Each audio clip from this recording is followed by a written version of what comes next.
Diyos ko, saan ka ba galing? Kanina pa ang lakas-lakas ng ulan, ngayon ka lang dumating. Kanina pa ako nababahala rito na baka tangayin na yung bahay natin. Pambira ka naman, Gibo, oh. Hindi naman tatangin ang bahay natin eh. Matibay ito. At saka, galing kasi ako kay pareng Alfred. Nanghiram ako ng pera. Ay, nako, magbanlaw ka na. Basang-basa ka na ng ulan, oh. Baka magkasakit ka pa sa ginagawa mo, eh. O eto, hawakan mo na muna tong perang to. Pagkatapos kong magbanlaw bibili kagad ako na makakain natin kapag tumila na ang ulan. Oh, sige. Bilisan mo na lang at baka mamaya hindi ka na makalabas mamaya sa sobrang lakas ng ulan na to. Paano tayo makakapaglayag nito mamayang gabi? Bumuntong hininga na lamang ang lalaking si Gibo. Problema niya rin kasi kung papaano sila makakahuli ng ganong kalakas naman ng ulan. Kung kailan kailangan na kailangan nila ng pera para tubusin ang maliit nilang lupain, saka naman sumama ang panahon. Matagal na mga mangingisda ang mag-asawang Gibo at Sonia. Ito na ang naging kabuhayan nila matapos silang maikasal 5 taon na ang nakakalipas. Mahirap lang ang kanilang buhay. Kung minsan nga, hindi na sila kumakain kapag hindi sila nakakapunta sa laot para manghuli ng isda. Pero bukod dito, ay may isa pang nagpapahirap sa kanila. Yun ay walang iba kundi ang lupa nilang nakasanla. Na dating taniman nila ng mga kamatis pero nang magkasakit ang babaeng si Sonia, napilitan na lamang silang ibenta yon. Oh, mag-iingat ka, ha? Ang lakas ng hangin. Kaya mas mainam kung magkapote ka na lang kaya kaysa magpayong. Sige mahal, huwag ka mag-alala. Walang masamang mangyayari sa akin. Mahal, pasensya na, ha? Pasensya saan? Pasensya na kasi dahil sa akin, naisalan natin ang maliit nating lupa. Ano ka ba? Wala ka namang kasalanan eh. Mas pipiliin kita kaysa sa lupa natin. Isa pa, papakaisapan ko na lang muna si Mang Atong na baka kung pwede, sa susunod na buwan na natin tubusin yung lupa. Total, malakas naman ang ulan eh. Alam naman siguro niya na mahirap mangisda kapag masama ang panahon. Maraming salamat sa pangunawa, mahal. Basta ikaw mahal. Kahit na malakas ang hangin sa labas ay hindi nagpapigil si Gibo. Kailangan niya makabili ng pagkain nung hapon na yun. Dahil kung hindi, mahihirapan na siyang makabili kapag gumabi na. Ramdam niya ang hagupit ng hangin habang naglalakad siya. Para siyang tatangayin. Mabuti na lang at nakakapote lang siya at hindi nakapayong. Sa bilis ng lakad niya, nakarating agad siya ng palengke. Marami ng tao, siksikan. Kagaya niya, nagmamadali rin ng iba para paghandaan ng maaaring bagyo. Aling Fe, 1 kilo nga nitong galunggong. Samahan niyo na rin po ng 2 kamatis ha. Kamatis lang ba ang halo nitong galonggong mo? Opo, kamatis lang. Pangsabaw lang naman eh. Saktong-sakto sa tagulan. Oy, sige. Libre ko na tong kangkong. Samahan ko na rin ang kangkong, ha? Sigurado po kayo? Pinagdududahan mo ba ang kabaitan ko? Ay nako, hindi naman po. Masaya lang po ako. Gibo, Bakit po? yung bangka, baka kunin ng anak ko sa susunod na linggo, ha? Papauwi na kasi siya galing Maynila, eh. Yun ang gagamitin niya kasi pangingisda na lang din ang pagkakabalahan niya. Natanggal sa trabaho, hinayupak eh. Puro kasi kabalbalan. Sandaling hindi nakapagsalita ang lalaking si Gibo. Medyo nakaramdam siya ng lungkot. Ang bangka na ginagamit kasi nila ay pag-aari talaga ng anak ni Aling Fe. Hiniram lamang nila ito nang magtrabaho ang anak nito sa syudad. At ngayong malapit na pala itong bawiin sa kanila, hindi alam ni Gibo ngayon papaano siya hahanap ng pangkabuhayan nila. Aling Fe, kung sakali po, kapag kinuha na ng anak niyo yung bangka, pwede po bang makisama ako sa kanya? Para kahit papaano may pagkakitaan pa rin po ako. Hindi ko lang alam, ha. Ang pagkakasabi niya kasi, yung mga pinsan niya rito ang makakasama niya eh. Pero kung sakaling may bakante, sige, sasabihan ko si Bebong. Sige po. Maraming salamat po. Pagtalikod ng lalaki, para siyang nawala ng lakas. Nanlalambot siya sa lungkot. Dito niya mas naiisip na parang wala na nga talagang pag-asang maibalik sa kanila ang maliit nilang lupain. Kaya naman, Naisipan na muna niyang daanan na matandang si Atong. Tutal, malapit lang din naman ito sa kanila. Ilang minutong lakaran lang. Papakiusapan niya ito kahit na alam naman niyang ubod na ng samaan ng ugali ni Mang Atong. Mang Atong! Mang Atong! Tao po! Oh, nandito ka na ba para tubusin yung lupa mo? Akala ko hahayaan mo na lang na marimate. Yun nga po ang sinadya ko. Pero hindi ko pa po matutubos ngayon eh. Wala po kasi talagang pera. Hindi rin po naman kami makapaglayag nitong mga nakarang araw at ngayon dahil ang sama ng panahon. Kung pwede lang po sana, bigyan niyo pa ako ng 1 buwan. Ano? Pambira naman talagang buhay to. Iloloko mo na ba ako, Gibo? Ilang beses na kitang pinagbigyan ng konsiderasyon Ilang 1 buwan na ba pinalipas natin? Tinatarantado mo na yata ako Tubusin mo na ang lupa mo ngayon. O kung hindi, maririmata yun. At para mabawi ko yung pera ko, ibebenta ko yun ng mas mahal sa iba. Mga Atong naman. Sampalin ko kaya yung mukha mo. Akala mo madadaan mo ako sa paawa-awa mo? Tinulungan na kita para mailigtas sa sakit ng asawa mo, Gibo. Kasi ang akala ko may babalik mo agad yung pera ko. Pero pinaliban mo lang ng pinaliban Nakakairita ka na Mulis ka na nga sa harapan ko. Baka masaktan pa kita. Mamayang gabi, kapag hindi ka bumalik ng wala kang dalang pera, rimatado na yon. At akin na yon. Mga Atong, pakiusap po. Isa pang pagkakataon. Gagawa ko talaga ng paraan. Manahimik ka! Hindi na ako maghihintay pa ulit ng 1 buwan. Nakakabala ka na Sige na po. Parang awa. Huwag mo na nga akong hawakan! Parang awa niyo na po. Isang malakas na suntok sa panga ang ginawa ni Mang Atong sa kanya. Natumba siya sa gilid. Nalaglag pa ang daladalang supot na may laman ng galunggong. Kahit nahihilo, mabilis na dinampot yun ni Gibo. Hindi na siya nakapagsalita pa nung oras na yon. Nagulat siya sa ginawa na matanda. Kung hindi mo ibibigay sa akin ang pera ko mamayang gabi, akin na ang lupa na yon at ipagbibili ko yun sa iba ng mas mahal. Kapag bumalik ka para magmakaawa, hindi lang yan ang gagawin ko sa iyo. Umalis na lamang si Gibo ng bakuran ni Mang Atong. Hinugasan na lamang niya sa ulan ng mga galunggong na nabahiran pa ng putik. Ang tangi na lamang niyang nagawa ay ang umiyak. Hindi na niya alam kung anong gagawin niya. Pakiramdam niya, pinagsasaraduan siya ng oportunidad. Na-question na nga rin niya ang Diyos. Nagtataka siya na kung bakit kung sino pa ang naghihikahos, siya pa ang mas lalong pinahihirapan. Nang makabalik na siya sa kanilang bahay, nagpapanggap siya na walang nangyari. Lahat ng mga nangyari ay hindi niya na rin sinabi kay Sonia. Kahit ang tungkol sa pagbawi ng bangka. Naku, nakakapote ka na nga basang-basa ka pa rin. Magbanlaw ka nga ulit. Hindi na. Magpapalit na lang siguro ako ng suot. Medyo nilalamig na rin kasi ako Oh, ayos ka lang ba, mahal? Oo. Ayos naman ako. Bakit? Pakiramdam ko hindi Sus, ano ka ba? Bakit naman ako hindi magiging maayos? Nandyan sa harapan ko ang maganda kong asawa. Iyak ka na naman sa kakaganyan mo Kakalabitin mo na naman siguro ako mamayang gabi kasi malamig. Galing mo Bakit mo alam? Tumigil ka na nga. Sige na, magbihis ka na. Lulutuin ko na tong galunggong para makakain kagad tayo ng maaga. Makalipas lang ang 1 oras, mas lalo pang lumakas ang buhos ng ulan. Mabuti na lamang ay simentado na ang bahay nila kahit na papaano. Kaya naman, hindi naman sila nababahala na baka tangayin sila.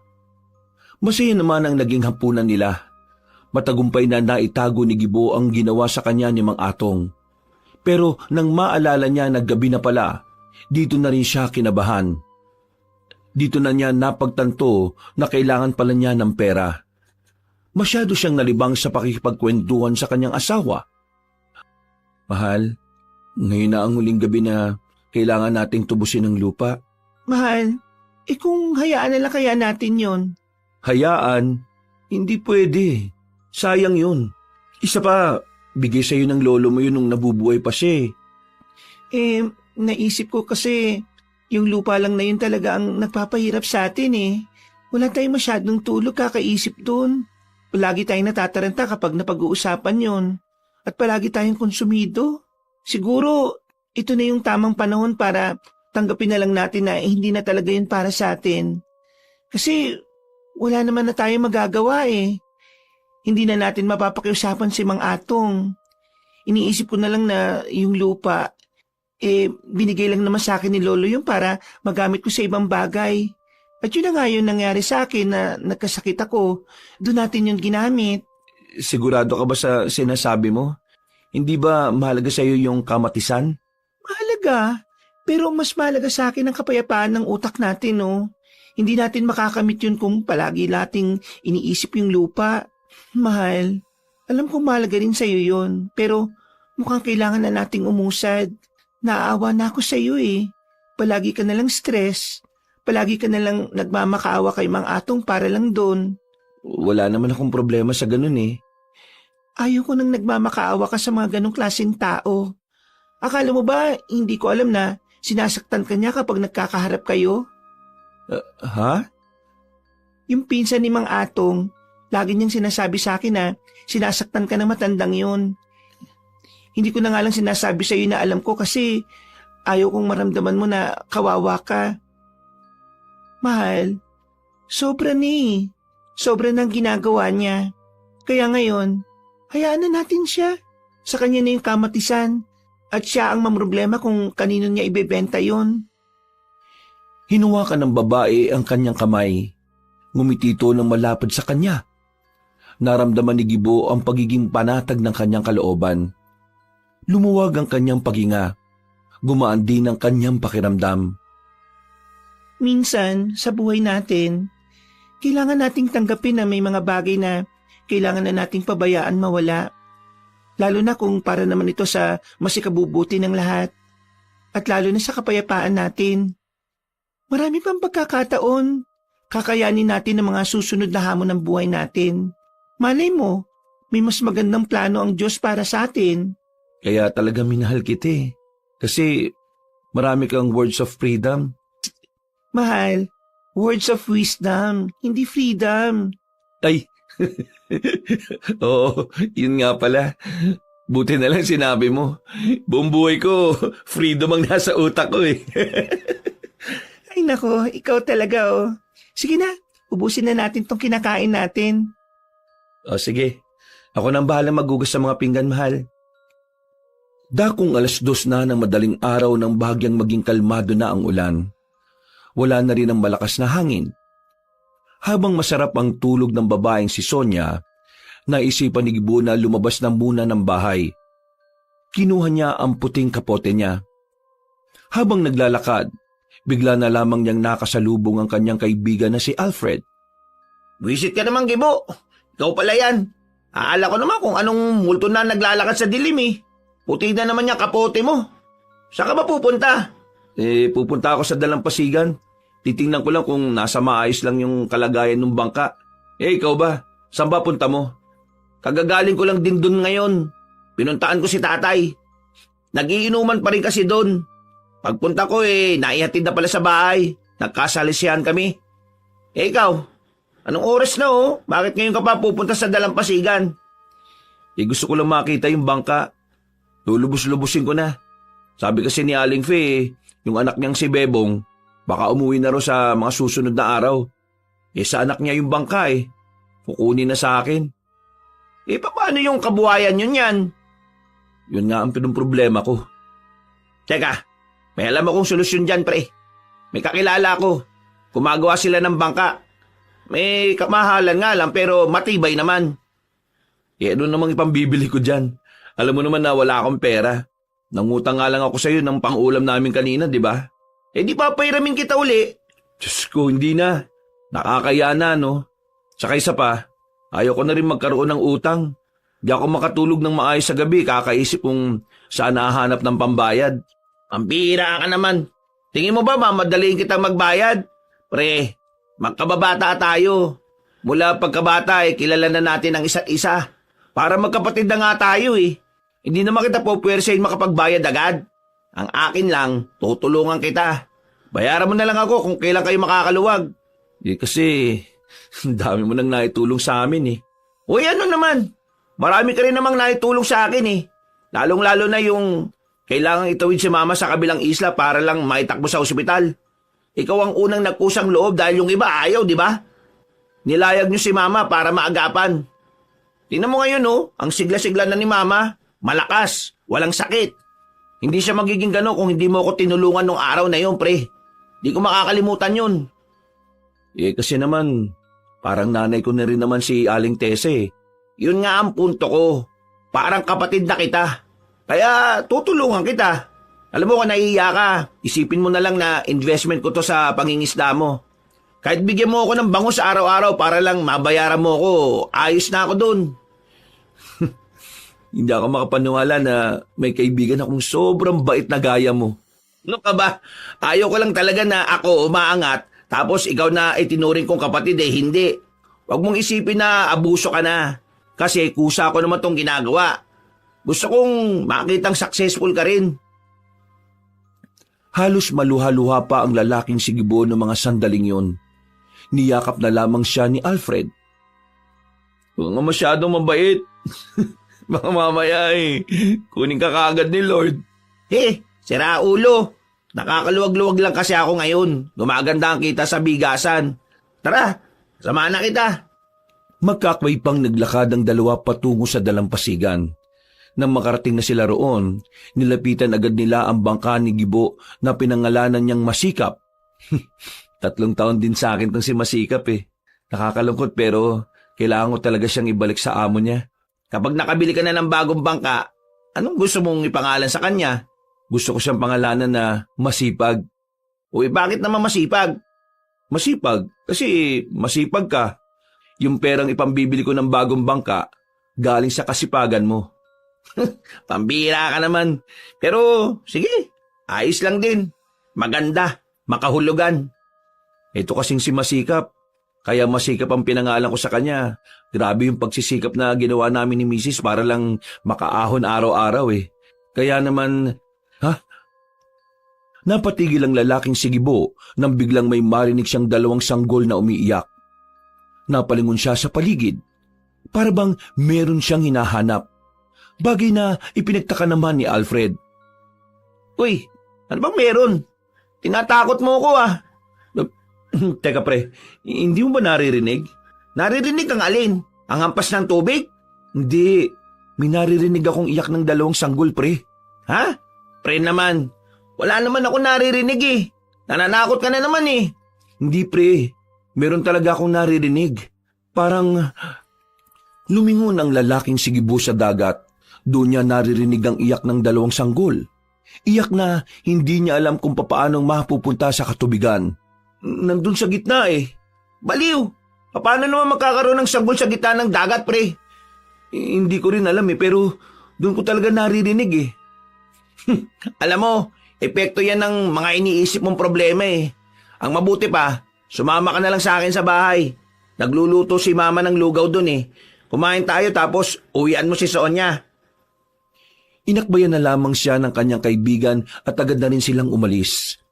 Hindi pa rin mawala-wala sa isipan ng lalaki kung ano man yon. Kahit siya, hindi rin makapaniwala na may iyak ng sanggol sa gitna ng dagat. At ang nakakapagtaka pa, ay siya lang ang nakakarinig at tila malapit lang ito sa tenga niya. Pinilit na lamang niyang alisin sa isipan niya yon. Ipinagpalagay niyang dulot nga lang yon ng mga iniisip niya nitong mga nakaraang araw. Kinaumagahan, tuluyan nang tumigil ang ulan. Maganda-ganda na ang panahon. Kaya naman maaga nang naglayag ang lalaking sigibo gamit ang bangka niyang si Masikap. Habang nasa laot, hinahanap niya pa rin ang iyak ng sanggol. Pero wala naman siyang nakita. Sa isip-isip niya, baka nga guni-guni niya lamang yon. Kaunti lang ang huli ni Gibo sa buong maghapon. Binagsak niya agad sa pwesto ni Aling Feyon para maisama na rin sa benta.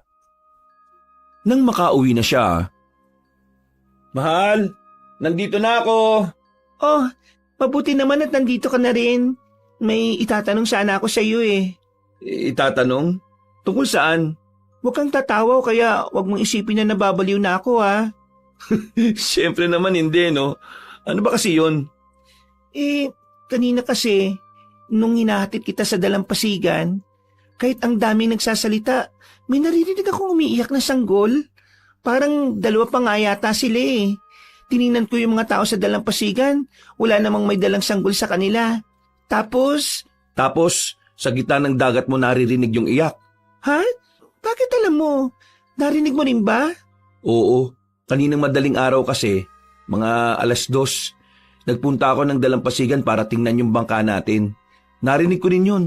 Kasama ko pa nga si Alfred pero ang nakapagtataka, hindi niya naririnig. Ako lang talaga. Tingin mo, ano kayang ibig sabihin nun? Masama kaya yon? Hindi ko rin alam, mahal. Ang mabuti pa siguro, ikonsulta na lang natin sa mga matatanda. Baka alam nila yung pangitain na ganon. Huwag na. Baka mamaya isipin nila nabubuang na tayo. Naging palaisipan para sa mag-asawa kung ano nga ba talaga ang meron sa mga iyak na kanilang naririnig. Kaya nang sumapit ang kinagabihan, naisip nilang dalawa na pumasya sa dalampasigan. Susubukan nilang muling marinig ang dalawang sanggol, pero mag-iisang oras na sila roon ay wala naman silang narinig na kung ano. Mahal, hindi kaya guni-guni lang nating dalawa yon? Wala pa rin mag-aalas 8 na. Grabing guni-guni naman yun. Dalawa pa talaga tayo sa magkaibang oras.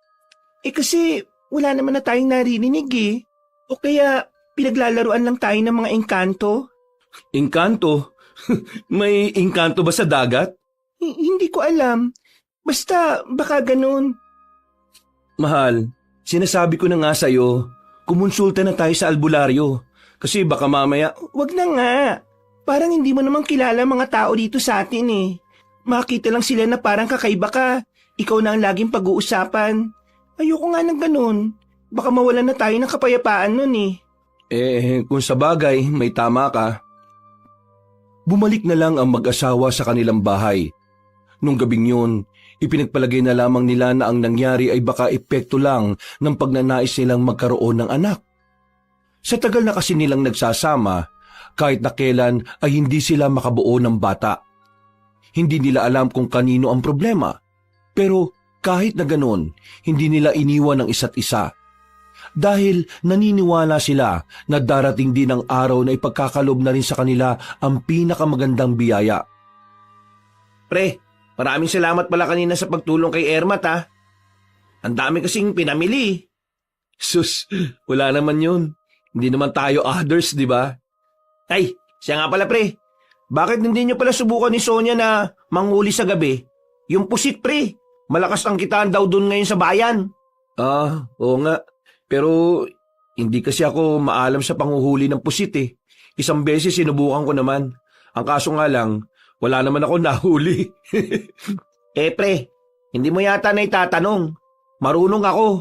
Nung dati, nakahuli kami ng marami sa isang gabi lang. Talaga? Marunong ka? Akala ko hindi ka nangingisda Marunong ako. Kaya nga subukan na natin. O sige pre, bukas ng gabi Tinapik na lamang ni Gibo ang balikat ng kanyang kaibigan na maghiwalay na sila sa isang kanto. Pag-uwi niya ng kanilang bahay, inabutan niya ang asawa niya na katatapos lang isampay ang mga nilaban nito. Pasensya ka na mahal natagalan ako. Sinamahan ko pa kasi si paring Alfred Ayos lang naman. Ay, siya nga pala. Kanina dumaan dito si Mang Atong. Tinatanong kung tutubusin pa raw ba natin yung lupa. Ang sabi ko hindi na. Nalaman ko, hirap na hirap pala siyang ibenta yon. Kinarma na yata yung loko. Buti nga sa kanya. Ay, bukas nga pala. Gabi na ako mangingisda. Kasama ko si paring Alfred. Ang sabi niya maganda raw ang bentahan ngayon ng pusit. Kaya yun na muna ang huhulihin namin. Pwede ba akong sumama dyan? Pwede naman. Pero sigurado ka bang sasama ka? Hindi ka ba matatakot sa tubig? Hindi naman ako takot sa gitna ng dagat, kaya ayos lang. O sige, para malaman mo rin kung paano ginagawa ni Alfred yung panghuhuli ng pusit. O tara, kain na muna tayo. Alam kong pagod ka ngayong araw Mabilis na lumipas sa mga oras. Dumating na ang kinabukasan ng gabi. Naghahanda na mag-asawa para sa kanilang gagawing panghuhuli ng pusit. Nang dumating sila sa dalampasigan, naroon na ang lalaking si Alfred. Daladala na rin ito ang lahat ng gamit na kakailanganin. Isa na nga rito ay ang ilaw na gagamitin nila na pang-akit sa mga pusit. Oh, kasama pala si Maring Sonya. Ayos yan. Gusto niya raw subukan eh. Nakakabagot naman kasi sa bahay. Mas maganda na rin siguro na minsan sumasama ako sa panguhuli. Ay nako, kapag nawili ka ng manghuli, maaadi ka na talaga. Minsan kasi, nakaka-relax din talaga manghuli ng isda eh. O kaya, madalas pusit. Tiba. O tara na, abang maganda-ganda pa panahon. Inalalayan ni Gibo ang kanyang asawa. Noong mga sandaling yun, walang nararamdaman si Gibo kundi saya. Yung kasi ang unang pagkakataon na makakasama niya ang babae sa kanyang trabaho. Noon kasi, takot na takot si Sonyang sumama. Lalo na't nakakarinig pa siya ng balibalitang may ibang taong nahulog mula sa bangka at hindi na muli pang nakita pa. Nang makarating na sila sa laot, sinimulan na rin ni Alfred ang mga hakbang kung papaano makakahuli ng pusit. Ilang minuto lang ang kanilang hinintay, maswerteng merong agad silang nahuli. Kumalahati agad ang daladala nilang malaking lalagyan. Bukod kasi sa marami agad silang nakuha, malalaki din ang pusit na nahuli nila. Pare, mukhang ayos to ah. O diba? Mas maganda pa bentahan ito ngayon. Kaya sasamantalahin na natin. Ang maganda pa nito, hindi pa nila alam na tumataas na naman ang presyo ng pusit. Kumbaga kayo makakauna. Sigurado ba kayong ayos lang na humuli ng pusit? Oo naman oh. Wala namang bawal sa panghuli ng pusit. Basta, hindi nakakasira sa dagat ang ginagawa mo. Ay teka, doon na tayo sa kabilang banda. Parang wala na rito eh. Inabanti nila ng bahagya ang bangka at sa pagkakataong yon, marami na naman silang nahuli. Nawiwindang ang dalawang lalaki kahit si Alfred hindi inaasahan na ganoon karami ang pusit na mahuhuli nila.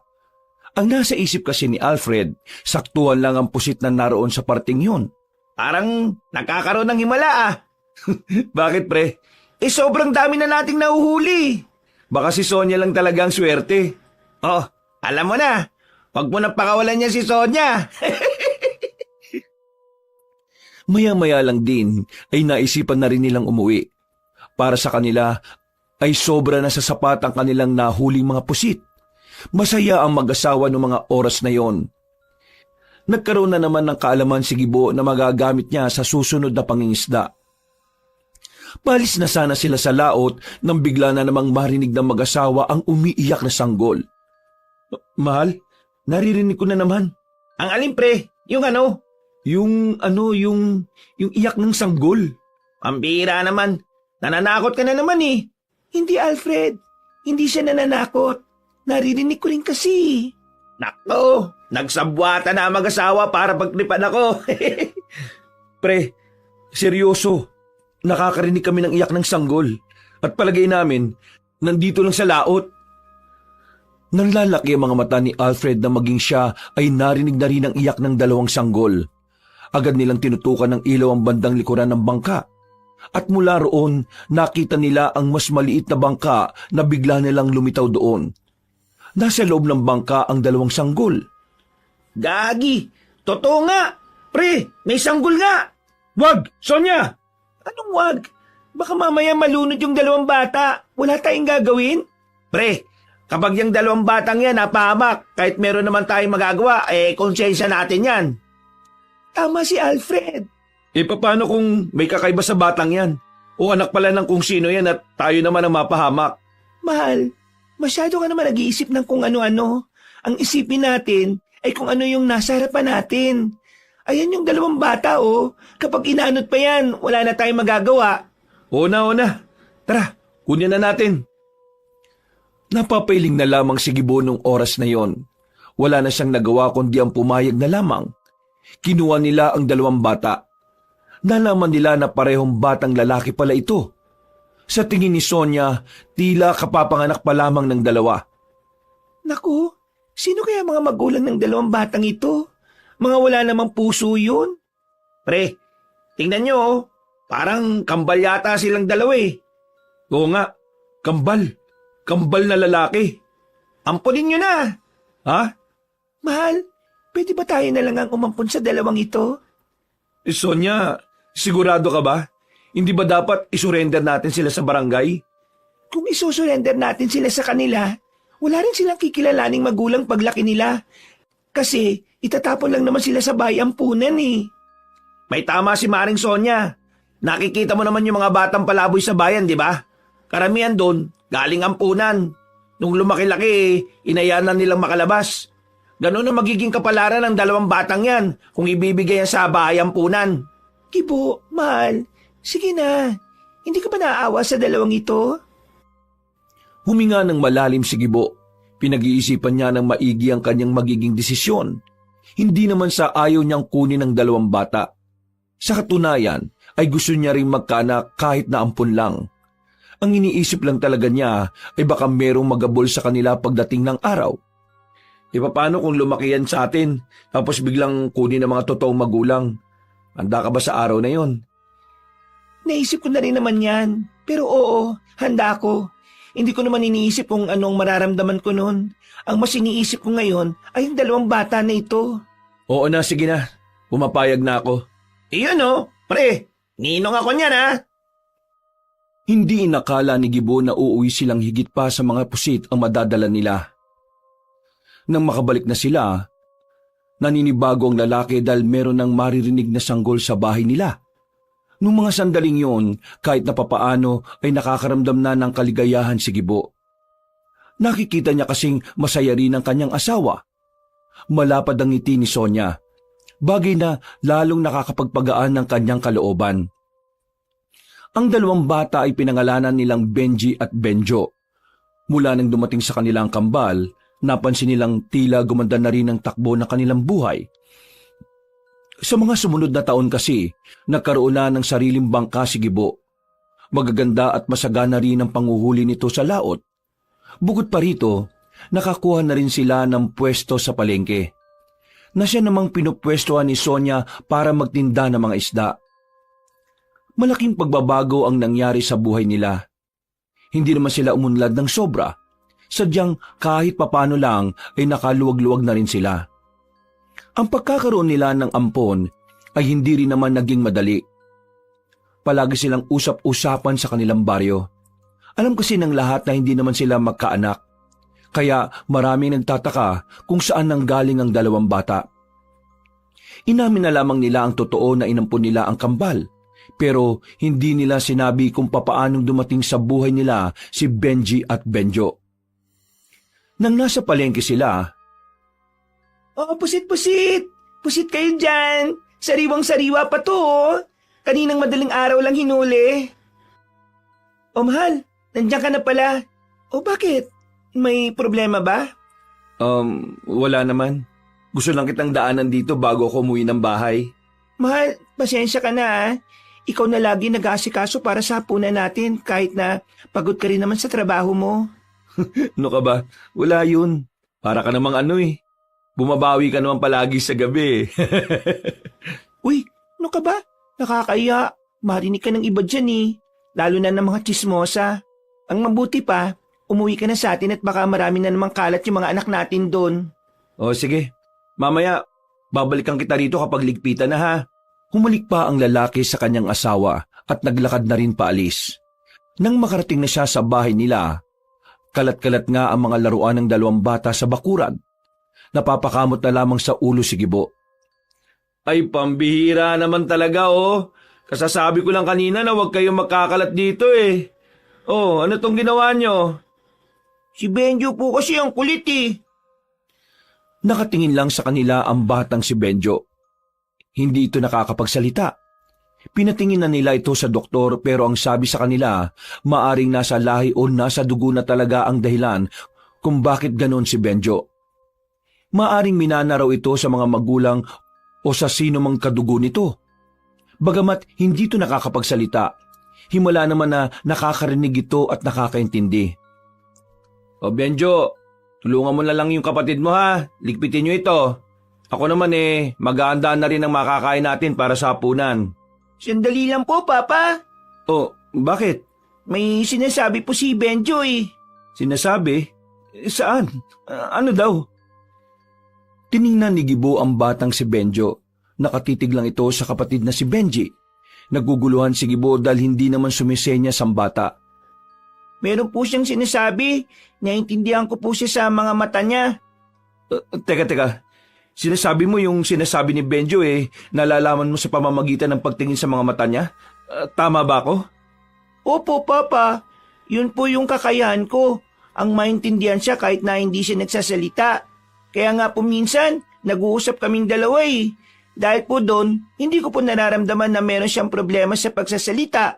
Iniisip ko na lang po na tamad siyang magsalita. Sige nga. Ano yung sinasabi niya ngayon? Ang sabi niya, sabihin ko raw po yung gusto niyang sabihin. Kaya nga, ano nga yung gusto niyang sabihin? Ang sabi niya po sa akin, may paparating daw pong mga masasamang nilalang sa baryo natin. At kaming dalawa daw po ang lalaban sa mga yon. Ha? Masasamang nilalang? Teka. Anong masasamang nilalang naman yun? Mga nilalang daw na may tuturing na ring halimaw. At ang mga nilalang daw po na yon ay walang iba kundi mga aswang. Sa hindi malamang dahilan, ay naramdaman na lamang ng lalaki na tumindig ang kanya mga balahibo. Wala siyang ideya kung bakit parang may epekto sa kanya ang sinabi ng dalawang bata, kahit na alam naman niyang hindi pa naman kumpirmado yon. Benji, porque hindi nakakapagsalita ang kapatid mo, sinasabi mong siya ang nagsabi niyan? Alam mo ang ayaw ko? Ayaw na ayaw ko ng sinungaling Hindi naman po ako nagsisinungaling, Papa eh. Kahit po tanungin niyo po si Benjo. Benjo, totoo ba na ikaw ang nagsabi nun? Tumangutango ang bata, bagay na lalong mas nagpalito sa kanyang isipan. Paano mo naman nalaman ng mga ganong bagay, Benjo? Nararamdaman niya po kapag may mga masasamang mangyayari. Yun po yung isa sa mga kakayahan niya. Isa sa mga kakayahan niya? Ano pa ang iba? Hindi ko pa po alam. Hindi niya ba po sinasabi sa akin eh. Nung mga sandaling yon, unti-unting naintindihan ni Gibo na ang kambal ay hindi talaga pangkaraniwan. May kakaibang kakayahan ng dalawang bata na hindi pa lang nila natutuklasan. Pero sa mga sumunod pang araw, dito na napatunayan ni Gibo na totoo ang mga nakikita ni Benjo. Isang gabi, Pre, gising ka ba? Pre, Gibo! Oh, bakit pre? Hindi ba ako nakakabala? Hindi pa naman. Maaga pa naman Tinuturuan lang naming magbasa yung dalawang bata. O bakit? May problema ba? Pre, nabalita mo na ba yung nangyari sa anak ni Bebong? Kay Bebong? Anak ni Aling Fe? Hindi pa. Bakit? Ano ba nangyari? Wala nang anak ni Manang Fe, pre. Ha? Teka. Layo nga muna tayo, baka marinig ng dalawang bata Tara, dito tayo. Paanong nawala? Anong nangyari? Yung mga mangingisda sa dalampasigan, naglagay na muna ng karatula doon na bawal na munang pumunta sa laot. Doon kasi namatay si Bebong Ang sabi ng mga kasama niyang nakaligtas, may malaking ibon daw na dumagit kay Bebong. Ibig kong sabihin, akala nila malaking ibon, pero aswang daw pala na lalaki. Ha? Aswang talaga? Oo, pre. Yun ang sabi ng mga kasama ni Bebong. Dinagit daw Tapos, nakita na lang nila kaninang umaga. Inanod na sa dalampasigan. Wala nang buhay. Daming kalmot sa katawan, pre. Tapos, nakabukaan tiyan. Grabe. Brutal.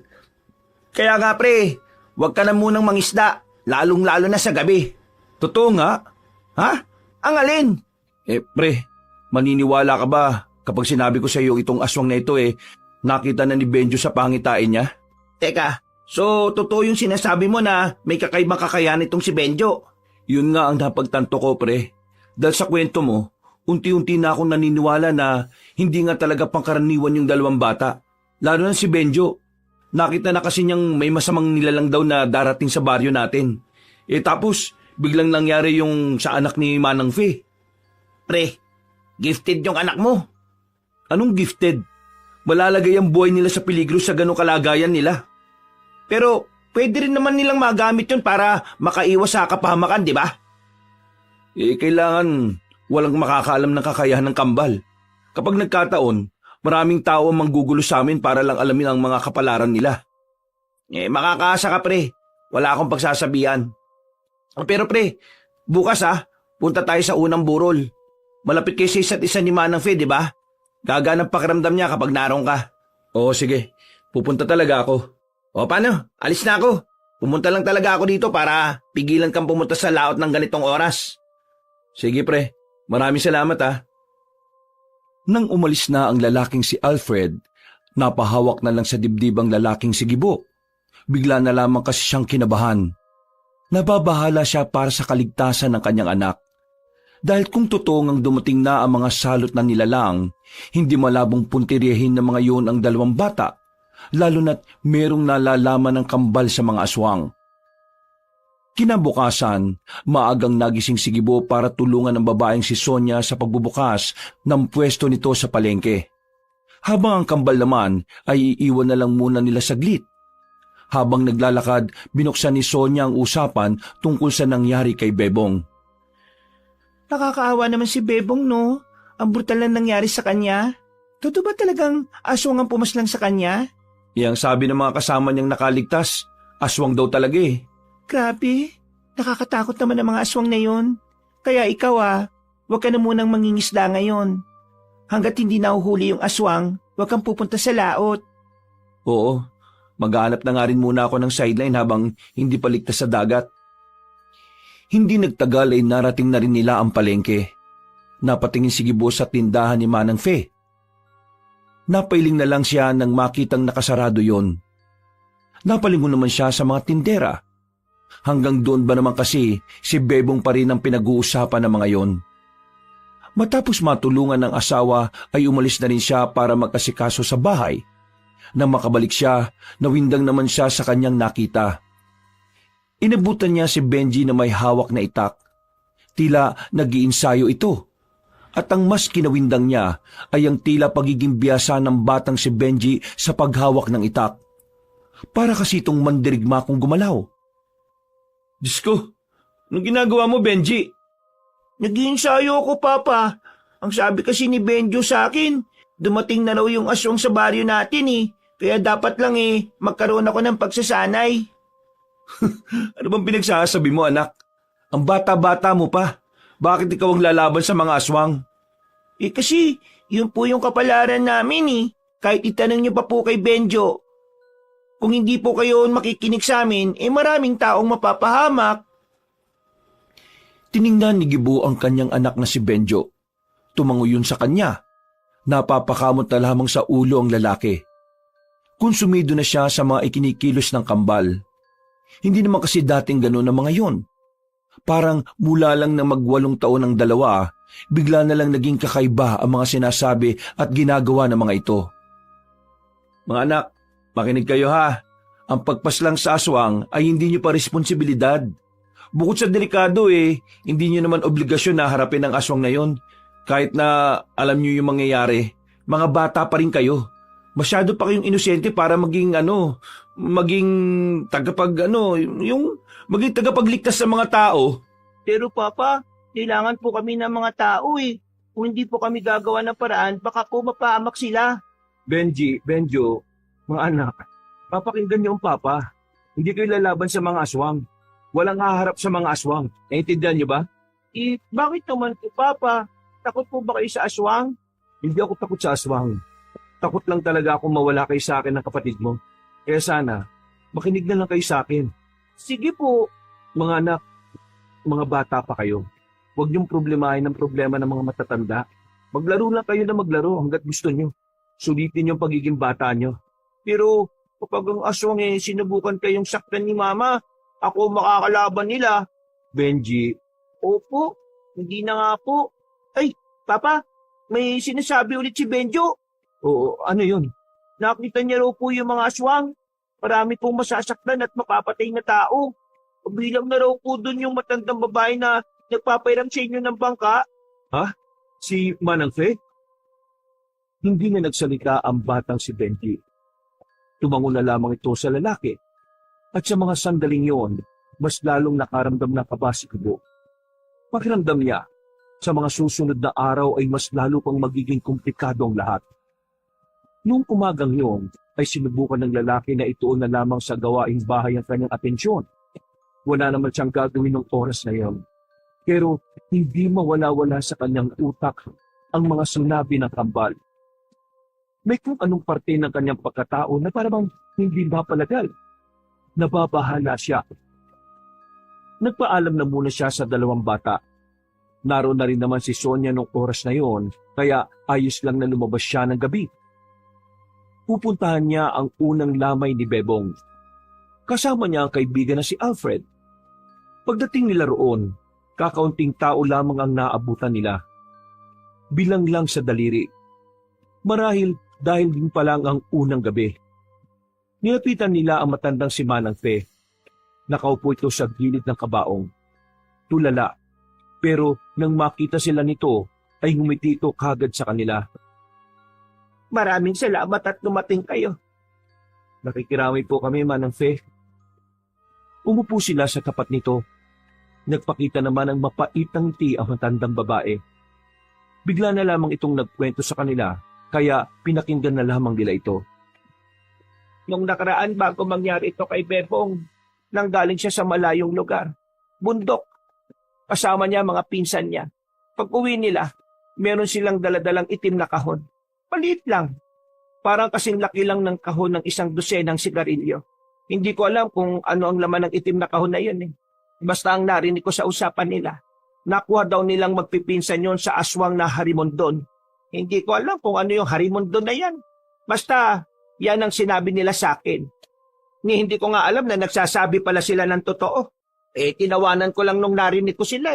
Tapos, sa mga sumunod na gabi, lagi ko na lang naririnig yung magpipinsan. Isa-isa na silang nakakaramdam ng minsan, pakiramdam nila merong sumusunod sa kanila. Tapos, eto na. Nangyari na ito kamatayan ni Bebong. Naniniwala talaga ako na aswang ang pumatay sa kanya. Kilala ko mga pinsan niya. Hindi gagawa ng kwento mga yon. Sa sinabing yun ni Manang Fe, tila nagkaroon ng interes ang dalawang lalaki para alamin kung ano nga ba talaga ang uri ng mga aswang. Kinain sila ng kurisidad nang marinig nila ang aswang na harimondon. Kaya kinabukasan ng tanghali, dahil wala namang tinda si Sonia, agad na lumarga ang magkaibigan patungo sa bayan. Naroon kasi ang bilihan ng mga librong katatakutan. Nagbabaka sakali kasi sila na makita sa mga librong yon ang mga uri ng mga aswang na hinahanap nila. Pa naman to si Manong. Umapasada pero wala namang baryang panukli. Dapat, bago kayo bumiyahe, may nakahanda na kayong panukli. Sayero pa magiging problemado sa inyo . O sige na, huwag nyo na ako suklian. Sa inyo na yan. Tagal pa tayo nito . Pagsabi niyo ni Alfred ay agad na humarurot ang tricycle palis. Uy, laki pa ng sukli mo . Sayang yun. Anong magagawa ko? Wala namang panukli. Alam nga namang maghintay siya rito tapos tayo magpapabarya. Pre, hindi ka dapat napayag na binibigay na lang yung sukli mo. Modus nila yan . Sasadyay na walang barya para yung pasahero, sa halip na maghintay ibibigay na lang yung sukli. Ha? Ganun pa yun? Oo, alam na alam ko yan kasi lagi kaming naalis ni Mrs. di ba dati? Lokong tricycle driver yun . Natatanda ko naman yung mukha niya . Saan ba dito yung bilihan ng libro na sinasabi mo? Ay, dun. Tatawid tayo. Doon ko nakita nung nakaraan . O tara. Ilang minutong lakaran lang, meron silang nakitang maliit na tindahan ng mga libro. Pumasok sila sa loob. Doon na nila nakilala ang isang matandang lalaki na inchik. Nakasalamin pa ito ng bilog. Sa itsura pa lang na matanda, alam na nilang may pagkamasungit ito. Magandang tanghali po. Ako po si Alfred at ito naman po si Gibo, kaibigan ko. Ako naman, Mr. Fang. Ako kilala dito bilang magaling na magbenta ng libro. Kayo pasok dito, ibig sabihin kayo bibili. Tama ba ko? Opo. Bibili po kami ng libro. Pero kailangan po muna naming malaman kung anong nandito po na libro na hinahanap namin. Ano ba hanap ninyo? Meron po ba kayong yung tungkol sa mga aswang? Iba't ibang uri ng aswang? Hindi na muna nagsalita ang matandang inchik. Pabalik-balik lang ang tingin nito sa kanilang dalawa. Kinakabahan din ng magkaibigan dahil bigla silang sinigawan ng matanda. Libro tungkol sa mga aswang? Ako meron yan. Ali kayo. Ayos sunod akin. Nakahinga sila ng maluwag. Sumunod sila kay Mr. Fang. Sa sulok ng balita tindahan na yon, merong kinuhang librong itim ang matanda. Kasing laki lang ito ng normal na notebook. Wala po ba kayong bago? Parang ang luma na po kasi niyan eh. Eto hawak ko libro. Ang may-ari nito isa Albularyo. Pero wala na siya. Tigok na siya. Pero bago siya titigok, bili ko to sa kanya. Kaya ito mahalaga sa akin. Hindi ko to basta benta sa mga walang kwenta tao. Bago ko to benta sa inyo, tanong ko muna, bakit gusto nyo libro tungkol aswang? May gusto lang po kaming pag-aralan. Yung isa kasi namin kakilala, pinatay po ng aswang sa mismong laot. Pinatay na aswang? Nakto, di na yan bago. Ako dami na linig kwento ganyan. Totoo talaga mga aswang. Ay sige, mukha kailangan nyo ito kaya benta ko na to sa inyo. Magkano naman po yan? 900 na lang para sa inyo. Ano? 900? Ang mahal naman yan. Eto dami mahalaga impormasyon. Kaya medyo mahal. Bakit? Magkano ba budget mo? 500 lang po sana eh. Ay nako, mga Pinoy talaga. Malat. Uy, bastos nyo naman po. Pre, ang sabi niya barat, hindi buro. Ay sige. Benta ko na sa inyo 600. Wala na tawad-tawad ha. Sagad na. O ano, palang ba kayo? Sige na pre, para tig 300 na lang tayo. Ay sige, kunin na namin yan. At pwede bang dito namin simulan ng pagbabasa? Ay oo, wala problema. Gusto nyo dito ba kayo titira eh? Maglatag pa kayo camping chair, wala ko pake. O sige, doon muna ko sa pwesto ko ha. Salamat sa 600. Yus, klase din yung incheck na yun eh no? Sige na pre, basahin na natin to. Sinimulan na muna nilang basahin ng tungkol sa mga lugar na maaaring pinamumugaran ng mga aswang. Pagkatapos, nakita nila sa bandang gitna ang iba't ibang uri ng mga aswang. Dito na nga nila nabasa ang tungkol sa harimundo na aswang. Ayon sa nakasulat, ang harimundo na isang uri ng aswang na may tuturing na malakas. Sinaunang uri ito ng aswang. Ang itsura nito ay maskulado ang katawan at maraming tato. Ang ulo nito ay ulo ng isang baboy ramo. Merong sungay sa magkabilang sentido. Pre, di ba ang sabi ng pinsan ni Bebong, lumilipad yung dumali sa kanya? Itong harimondon, wala namang palang pakpak eh. Hindi nagtutugma dun sa sinasabi ni Manang Pe na harimondon na unang nakadaupang palad nilang magpipinsan. Paano kung ito palang harimondon meron siyang mas mababa sa kanya na tauhan niya? Kasi ayon dito sa paglalarawan sa kanya, madalas na ang mga harimondon ay mga naghahari-harian ng ugali. Ibig sabihin, posibleng meron siyang mga bataan. Ang galing mo! Naisip mo yon? Ibig sabihin, hindi lang pala nag-iisa ang aswang. Pero pre, ang problema, nasa na yung itim na kahon na sinasabi ni Manang Fe? Yun ang hindi natin alam eh. Baka mamaya, hanggat hindi nila nababawi yun, mameste sila sa atin. Ay, o nga no. Malaking problema nga yan. Di, kailangan nga nating mahanap talaga yun. Isasuli ba natin? Kung yun ang makakapagpatahimik sa mga aswang na yan, kailangan talaga nating ibalik. Huminga ng malalim ang lalaking sigibo. Naiisip niya palang na makakaharap nila ang mga aswang, parang nanglalambot na ang tuhod niya. Ipinagpatuloy pa nila ang pagbabasa. Marami-rami silang nalaman sa librong yun. Naroon din ang ilang mga pangontra na magiging epektibo laban sa mga aswang. Matapos ang kanilang pagbabasa, ay naisipan na rin nilang umuwi. Pero bago sila makalis sa tindahan ng libro, meron pang sinabi sa kanila ang matandang inchik. Hindi madali kalaba mga aswang ha. Kaya kung ako sa inyo, mas mainam, manahimik na lang. Tumango na lamang silang dalawa. Nang may mapadaan na tricycle ay agad na rin silang sumakay. Dakong 10:00, nasa kasarapan na ng tulog ang mag-asawang Gibo at Sonia. Nagising sila nang maramdamang wala na sa tabi nila ang kambal. Napamulat agad ng mata ang dalawa. Napabangon. Tumingin sa buong bahay pero wala roon ang magkapatid. Oh, nasan yung kambal? Napansin ni Gibo na wala ng dalawang itak na nakasabit sa gilid ng pinto. Tumingin sila sa bakuran. Wala rin doon ng dalawang bata. Sa likod bahay, baka nanguhuli na naman ng mga gagamba yun. Pero nang puntahan nila ang likod bahay, kadiliman lang ang bumungad sa kanila. Wala pa rin si Benji at Benjo. Kinakabahan na ang dalawa. Napapaluhan na rin ang babaeng si Sonia. Pero nang bumalik sila ng bakuran, nakita nilang kararating lang din ang kanilang anak. Pero ang kinawindang ng mag-asawa, hawak-hawak ng dalawang bata ang dalawang itak. Na sa mga pagkakataong yon, napansin nilang may kung anong tumutulo mula sa patalim. Ha? Diyos ko! Agad na tumingin-tingin si Gibo at Sonia sa paligid. Habang walang nakakita sa kanila, dali-dali nilang dinala ang dalawang bata sa loob ng bahay. Dito na nila nakitang dugo ang nasa itak. Hindi alam na mag-asawa ang kanilang nararamdaman, pero mas pinili na lamang ni Gibo ang maging kalmado. Ano nangyari? Ito, bakit tumamit ang itak at dugo?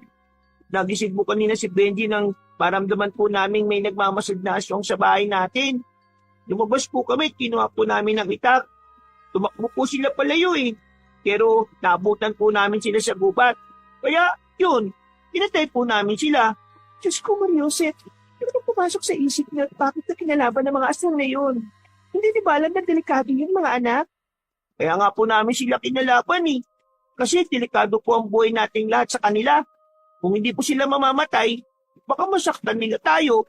At baka masaktan po nila ang ibang tao. Pero anak, hindi sinabihan ko na kayo, wala kayong gagawin tungkol sa mga aswang na yan. Ano kung hindi nyo naiintindihan doon? Napayuko na lamang ang dalawang bata. Medyo nagagalit pa rin kasi si Gibo sa mga pagkakataong yun. Napahawak na lamang to sa sentido dahil sa sakit ng ilo. Ito, bakit pagkakambalik siyang gusto palaban ng aswang? Ano ba ito? Mahal, yung dalawang batang yan, hindi sila pangkaraniwang bata. Sanggol pa lang sila may kakaiba na silang kakayahan. May kakayahan si Benjo na makita sa pangitain niya mga masasamang mangyayari. Habang si Benji naman ang nakakaintindi sa kanya kahit hindi siya nakakapagsalita.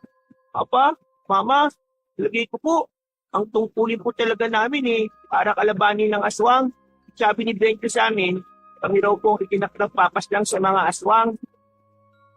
Ano ang pinagtang sinasabi mo? Mabata-bata niyo ito eh. Ikilat niyo nga ako. Ayaw ko niyan Mga bata pa kayo kaya ang gusto ko, maging bata lang kayo. Wala akong pakialam kung may kakaiba kayong kakayahan. Tanggap po kayo. Huwag lang kayong lumaban-laban sa mga aswang na yan. Pinasabi ko sa inyo. Oh, narinig niyo sinabi ng nanay niyo Makinig kayo sa kanya.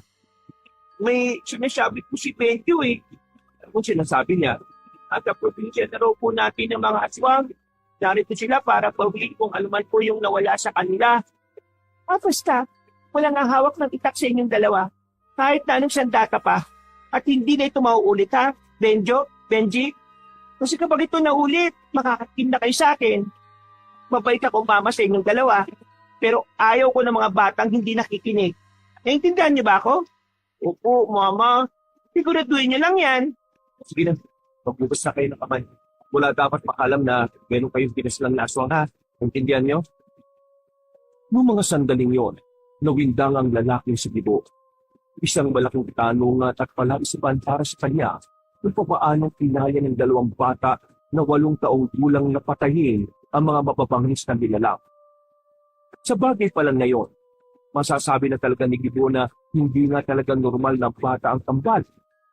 Kahit na alam niyang kayang pumalat ni Benji at Benjo, nababahala pa rin siya sa kaligtasan ng dalawa.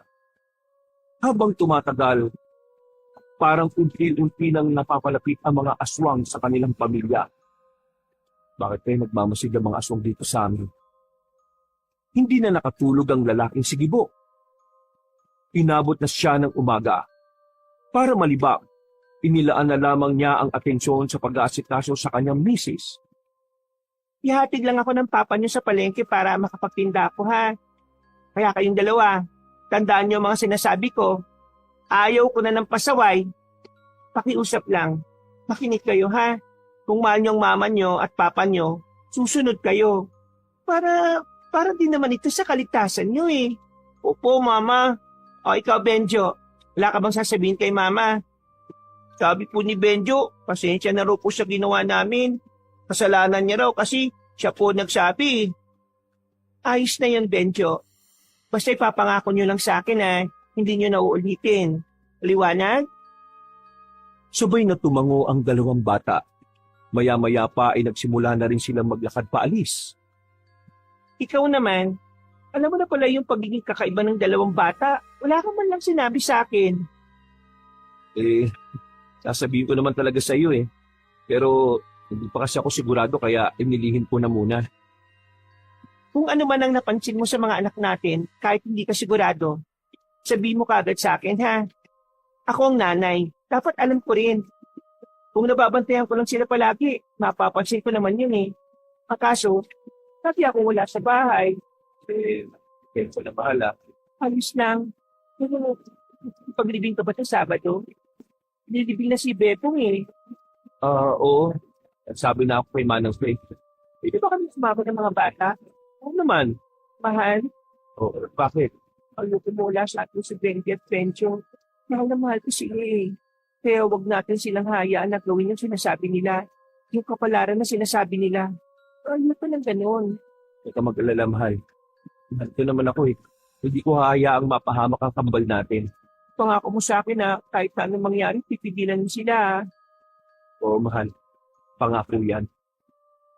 Ang pag-uusap na yun ay pansamantalang natigil nang mapadana sila sa barangay. Maraming tao sa labas. Nakakagulong sumilip sa loob. Mahal, sandali lang ah. Titingnan ko lang kung ano meron. Nakipagsiksikan pa si Gibo sa mga tao.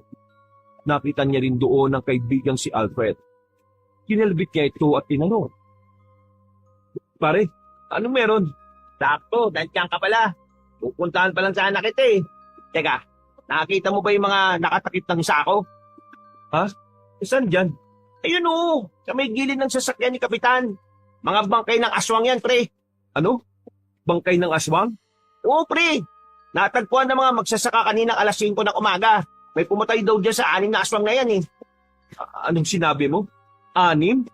Oo, 6. Tingnan mo oh. Bilangin mo yung mga paa. 12, di ba? Nagtindigan na naman ang balahibo ng lalaki si Gibo. Nawindang siya. Pinagpapawisan dahil sa kaba. Ang buong akala niya kasi, isang aswang lang ang pinaslang ng kambal. Hindi siya makapaniwalang 6 pala yun.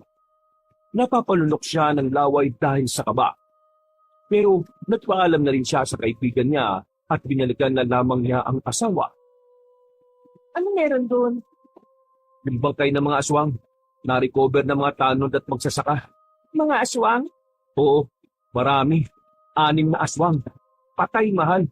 6 na aswang ang pinatay ng kambal natin. Napatigil sa paglalakad ng babae. Napahawak ito sa braso ni Tito ng madilik yun. Parang bigla itong nanlambot sa pagkabigla. Hindi rin ito makapaniwala na ang dalawang musmos na bata ay kinayang makapas lang ng mga mapabangis na nilalang. Dahil biglang sumama ang pakiramdam ni Sonia nung umagang yun, hindi na muna ito tumuloy sa pagtitinda. Bumalik na lang ito sa bahay para makapagpahinga. Kayong dalawa, bantayan niyo na muna mama niyo ha. Lalabas na muna ako para bumili ng gamot. Bago gumabi, nakabalik na ako. Papa, nagkasakit po ba si Mama dahil sa amin? Hindi. Napagod lang ang mama niyo sa pagtitinda. Huwag na kayong mag-alala. Magiging maayos din naman ang lagay ng nanay niyo. Kailangan lang niya magpahinga. Oh, alis na muna ako ha. Kapag nagising ang mama niyo, ibigay niyo na lang yung nakatakip na pagkain doon. Benjo, yung mga bili namin ng mama niyo sa inyo ha, tatandaan niyo. Dali-dali nang umalis ang lalaki. Walang bilihan ng gamot sa kanilang lugar kaya kailangan niya pang bumiyahe patungo sa bayan. Agad naman siyang nakarating doon. Dahil hindi siya nahirapang makasakay, maging sa bayan, nalaman niyang usapan na rin pala ang mga aswang. Pagkatapos niya makabili ng gamot, agad na rin siyang umuwi. Kaso, yung sinasakyan niyang tricycle ay hindi na nagawang makapasok pa ng kanilang baryo. Bigla na lang din kasing umulan na malakas. Lulubog ang gulong sa lupa kung pipilitin pa. Nakakainis naman talagang buhay to. Malapit na ako, bigla pang umulan. Biglang merong lalaking nakasilong din sa kinalalagyan niyang kubo. Hindi niya kilala ang lalaki.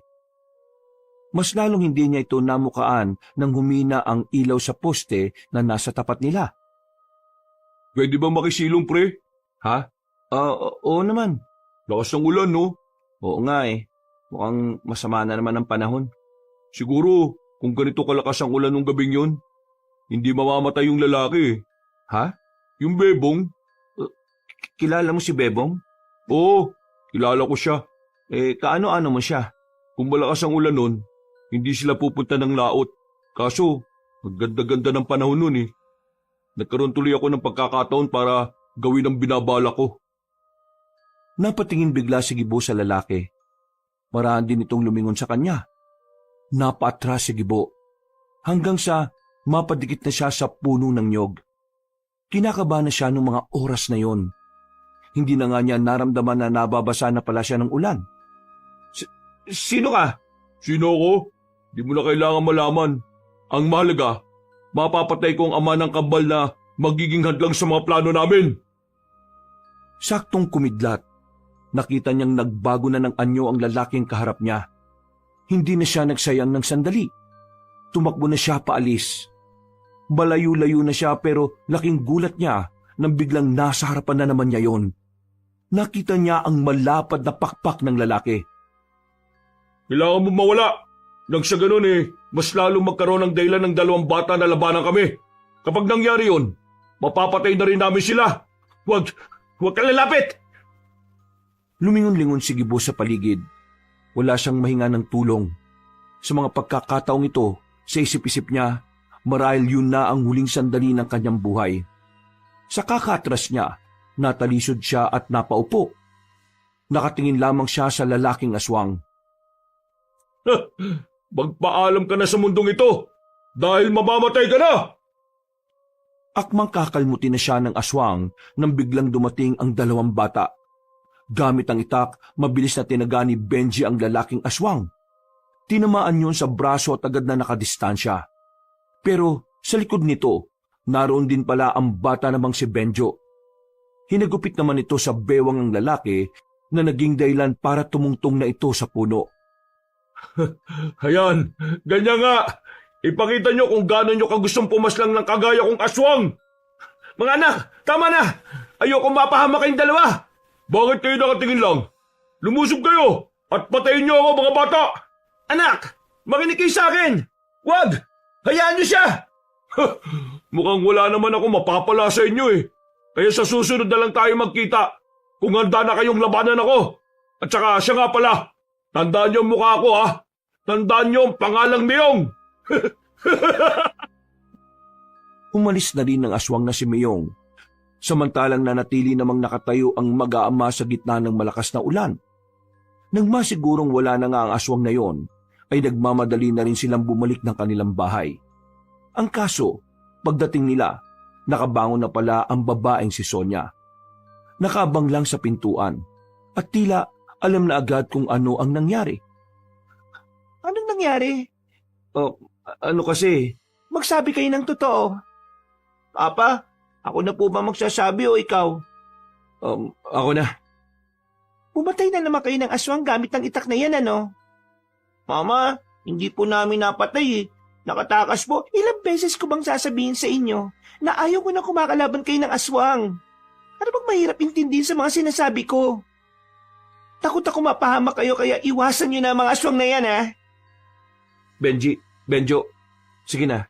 Magbanlaw na muna kayo at magpalit ng damit. Akin ang mga itak na yan. Mag-uusap lang kami ng mama nyo. Sige na. Agad namang sumunod ang mga bata sa kanya.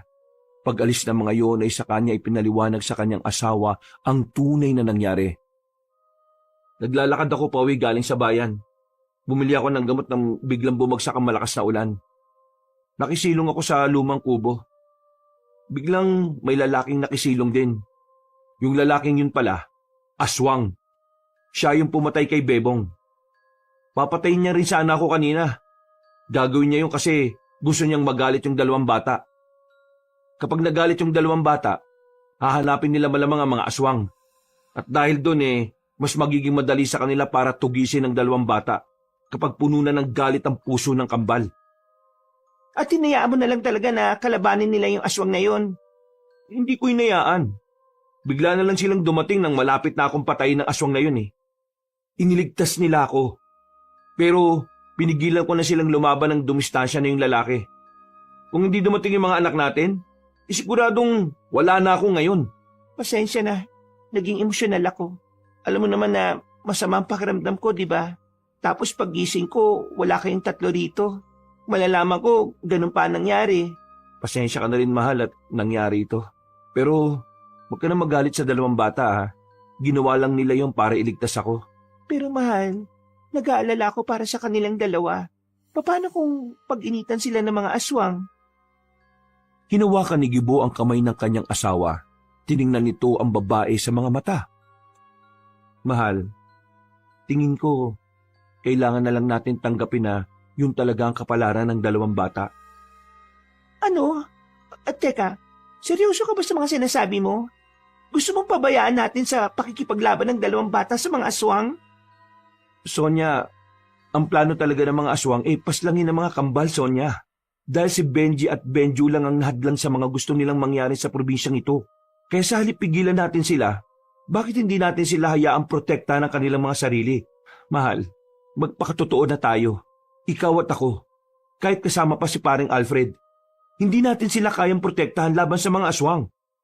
Tao lang tayo Aswang ang mga yon. Ang tanging makakapagprotekta lang sa kanila ay sila mismo. Dahil pinanganak sila na likas ang pagiging malakas at mabilis. At pinanganak sila para tapatan talaga ang mga aswang. Hindi ako makapaniwala na sa iyo pa nanggagaling ang mga salitang ito. Ang akala ko, naiintindihan mo ko. Pero mukhang hindi pala. Ako ang hindi mo naiintindihan, mahal Sinasabi ko lang naman na kahit na anong iwas ng dalawang bata, hahabulin at hahabulin sila. Anong gusto mo? Mamatay sila ng hindi lumalaban? Kahit na may kakayahan naman silang labanan ng mga yon? Isipin mo namang maigi, Sonia. Napasandal na lamang sa dingding ang babae. Tila lalong sumama ang pakiramdam nito ng mga sandaling yon. Hinawakan naman ni Gibo ang asawa sa magkabilang balikat. Sonia, mahal, kailangan natin magtiwala sa dalawang anak natin. Kailangan nating maniwala na kaya nila.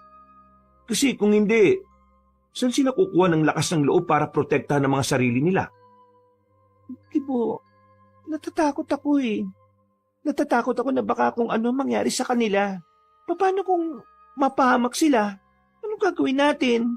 Alam mong matagal ko nang pinangarap na magkaroon ng anak. Kaya nga tayo nandito para gabayan sila, di ba? Hindi sila mapapahamak kung mararamdaman nila ang suporta natin. Sonia, darating ang araw na kailangan nating tanggapin na sila mismo ang pipili na kapalaran nila. Dahil wala pa sila sa atin, nakaukit na ang dapat nilang gawin sa mundong ito. Kung papayagan ko ang dalawa na kalabanin ng mga aswang, anong una nating gagawin? Malalaman natin yan sa kanila. Sila ang mas nakakaalam kung ano ang dapat gawin sa mga aswang na yun Sonia, kailangan natin pagkatiwalaan ng dalawang mga bata. Nakita mo naman kung gaano sila kagaling, di ba? Higit sa 5 ang napatay nilang aswang nang sila lang. Tumango-tango na lamang si Sonia. Matapos ang pag-uusap na yon, dinala ni Gibo ang babae sa loob at pinainom na rin ng gamot.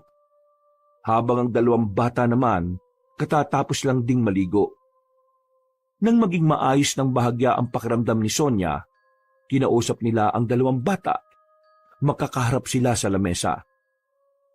Benji, Benjo, napag-usapan namin ng nanay nyo na papayagan na namin kayong kalabanin ng mga aswang. Talaga po? Pero may mga kondisyon. Po? Ano pong kondisyon? Hindi kayo aalis ng bahay nang hindi ako kasama. Ibig sabihin, kung sakaling may kakalabanin kayong mga aswang, dapat nandun din ako para mabantayan ko kayo. Pangalawa, lahat ng naiisip nyo, lahat ng gusto nyong gawin, sasabihin o ipapaalam nyo muna sa amin ng mama nyo, ha? Pangatlo, walang dapat makakaalam kung anong ginagawa nyo. At pang-apat, kailangan hindi tayo mapapahamak kahit na nakikipaglaban tayo sa mga aswang. Naintindihan nyo ba? Naintindihan po namin, pa. Pero bakit po biglang nagbago ang isipan nyo? Napagtanto lang namin ng nanay nyo na kung pipigilan namin kayo, mas lalong mapapahama kayo.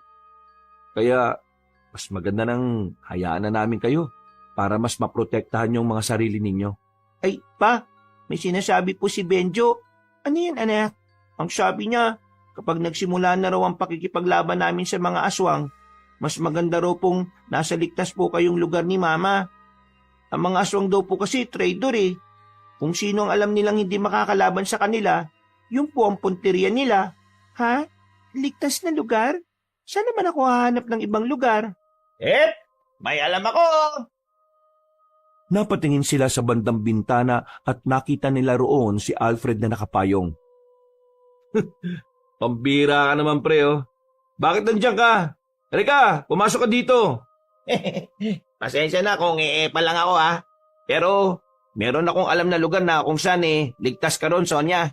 Pinapalis niyo ba talaga ako sa bahay na to? Mahal, hindi naman sa ganon. Sa ngayon kasi, hindi ka namin mababantayan palagi sa oras na simulan na namin ang operasyon na sinasabi ng kambal. Ikaw ang uunahin ng mga aswang. Kaya, kailangan mong pumunta sa lugar na kung saan hindi ka nila roon malalapitan. Paano ang pagtitinda ko sa palengke? Maring Sonia, ako nang bahala. Habang nangyayari pa tong problema na to, kung okay lang sa'yo, doon ka na muna sa bigasan namin sa bayan. Doon ka na rin titira. Kasi, likuran nun, bahay ko rin eh. Pero huwag ka mag-alala ha. Puro babae naman na makakasama mo ron. Mga tiyahin ko na puro sundalo. Kaya, kaya ka nilang protektahan doon sakali pumasyal yung mga aswang. Nag-aalala ko eh. Parang hindi ko kayang malayo sa inyo. Lalong-lalo na sa kambal natin. Mahal, kailangan mong kayanin. Kapag natapos naman itong problema na ito babalik rin naman sa dati yung lahat Mama, huwag ka po mag-alala. Gagawin po namin ang lahat para hindi po kami mapahamak. O sige, pumapayag na ako. Basta kapag may oras kayo, puntahan niyo ko ron ha. Kahit na makita ko lang kayo saglit, masaya na ako. O pre, ang problema lang nagtataka lang ako. Bakit ba sa inyo galit na galit ang mga aswang? Hindi naman kayo yung kumuha ng itim na kahon na sinasabi ni Aling Fee. Kasi po, nasa amin po yun. Ha? Anong sinabi mo, Benji? Yung hinahanap po ng mga aswang, nasa amin po. Bakit nasa inyo? Alam niyo bang mas lalo tayo malalagay sa peligro dahil doon? Yung sabi po ni Benjo, kung mapupunta to sa mga aswang, magagamit daw po nila ito laban sa aming dalawa Bakit? Para saan ba yung itim na kahon na yun? Nasa lupo ng kahon yung balat ng sinaunang aswang. Hindi namin alam kung ano ang gagawin nila dun Pero nararamdaman namin yun na magagamit nila yun para mas lalo silang maging malakas. Kaya nang makita po namin yun sa daan, hindi na po kami nagdalawang isip na kunin yun. Nasaan na? Wala na po. Ha? Diyos ko, yaari na. Para hindi agad nila mapakinabangan, sinunog na po namin. Yung pong dahilan kung bakit gustong-gusto nila kaming mawala po sa mundo. Ay naku, makasakit ang ulo ko sa inyo. Bakit hindi niyo sinabi sa amin ng nanay niyo? Wala pa po kasi tayong rules nun pa Oy, siya. Total, nangyari na naman yan. Paganda na lang natin kung ano yung mangyayari. Mahal, ihatid ka na namin sa sinasabi ni paring Alfred bukas dun sa bayan ha. Pagkatapos, sisimulan na rin namin ang mga dapat gawin. Ang sabi po ni Benjo, kailangan daw din po kayong turuan kung paano labanan ng mga aswang. Ano? Kami? Tuturuan nyo pa? Kayang-kaya namin yun. Hindi na kailangan. Pero pa, sabi ni Benjo, hindi mo raw po kaya. Nakita ka nga po namin nakaupo sa gitna ng malakas na ulanan habang pinagtatangkaan pa kayo ng aswang Ito naman, sinabi pa. O sige na, Gibo, magpaturo na kayo sa kanilang dalawa. Di ba ang sabi mo, mas sila ang nakakaalam ng mga dapat gawin? Kaya ikaw, kayong dalawa ni Alfred, makikinig kayo sa kambal ha? Sa akin, wala namang problema Paano kaya si tatay? Napaoo na lamang si Gibo. Natapos ang kanilang usapan ng maayos. Kinabukasan ng umaga, maagang nag-impake ang babaeng si Sonia. Maiyak-iyak pa ito nang makarating na nga sila sa bayan.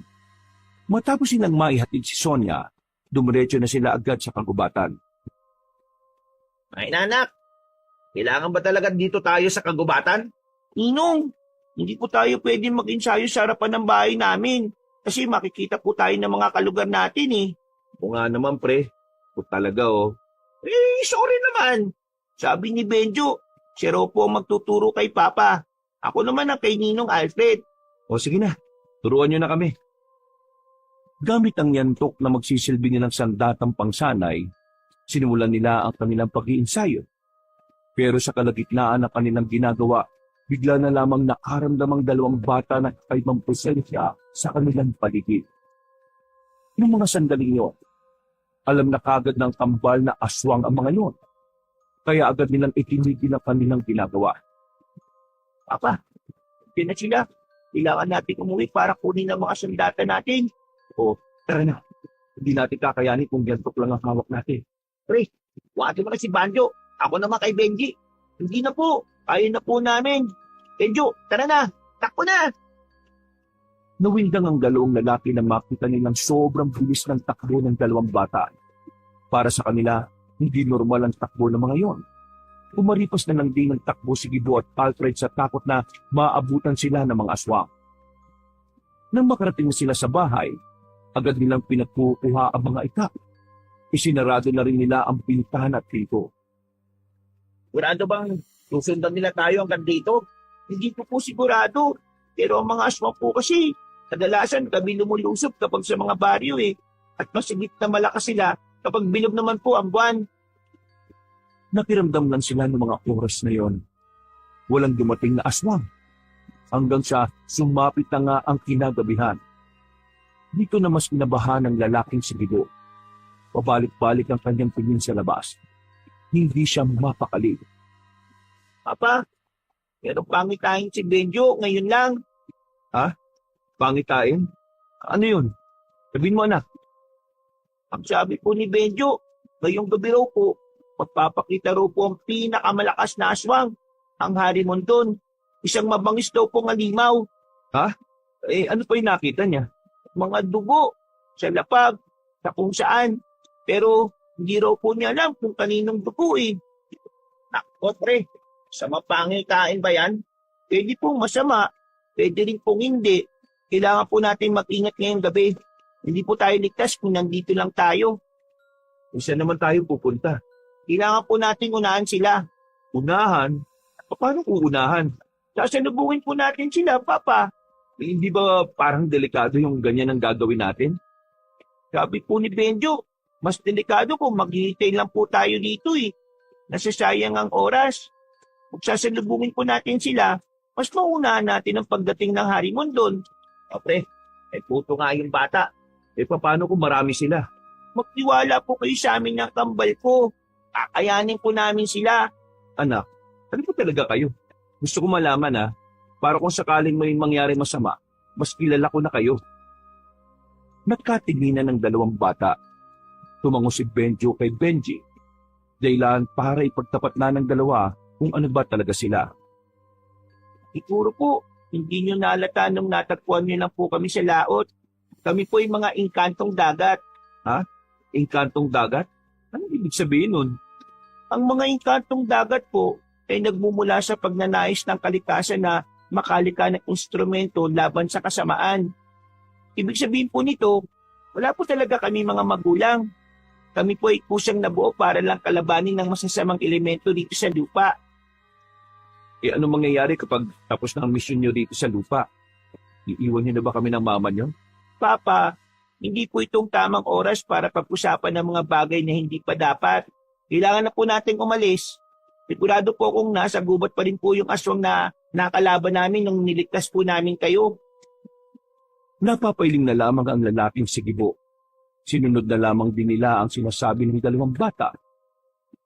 Lumabas silang muli ng bahay. Ibang daan na ang kanilang pinahak.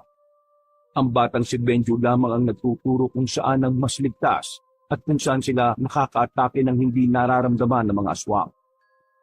Nang makarating na sila ng kagubatan, nagtago sila sa tabing taniman ng gabi. Hinintay nila ang paglitaw ng mga aswang. At ilang sandali nga lang, narinig na nila ang tinig ng lalaking si Miyong. Wala tayong titira sa kanila. Lahat papaslangin. Kahit yung nanay ng dalawang kambal na yun, ha? Hindi pa ako nakakaganti sa ginawa sa akin ng dalawang tubag na bata na yun. Sumenya sa kanila ang batang si Benji na parang itong isang commander sa gera. Tumango naman si Gibo at si Alfred.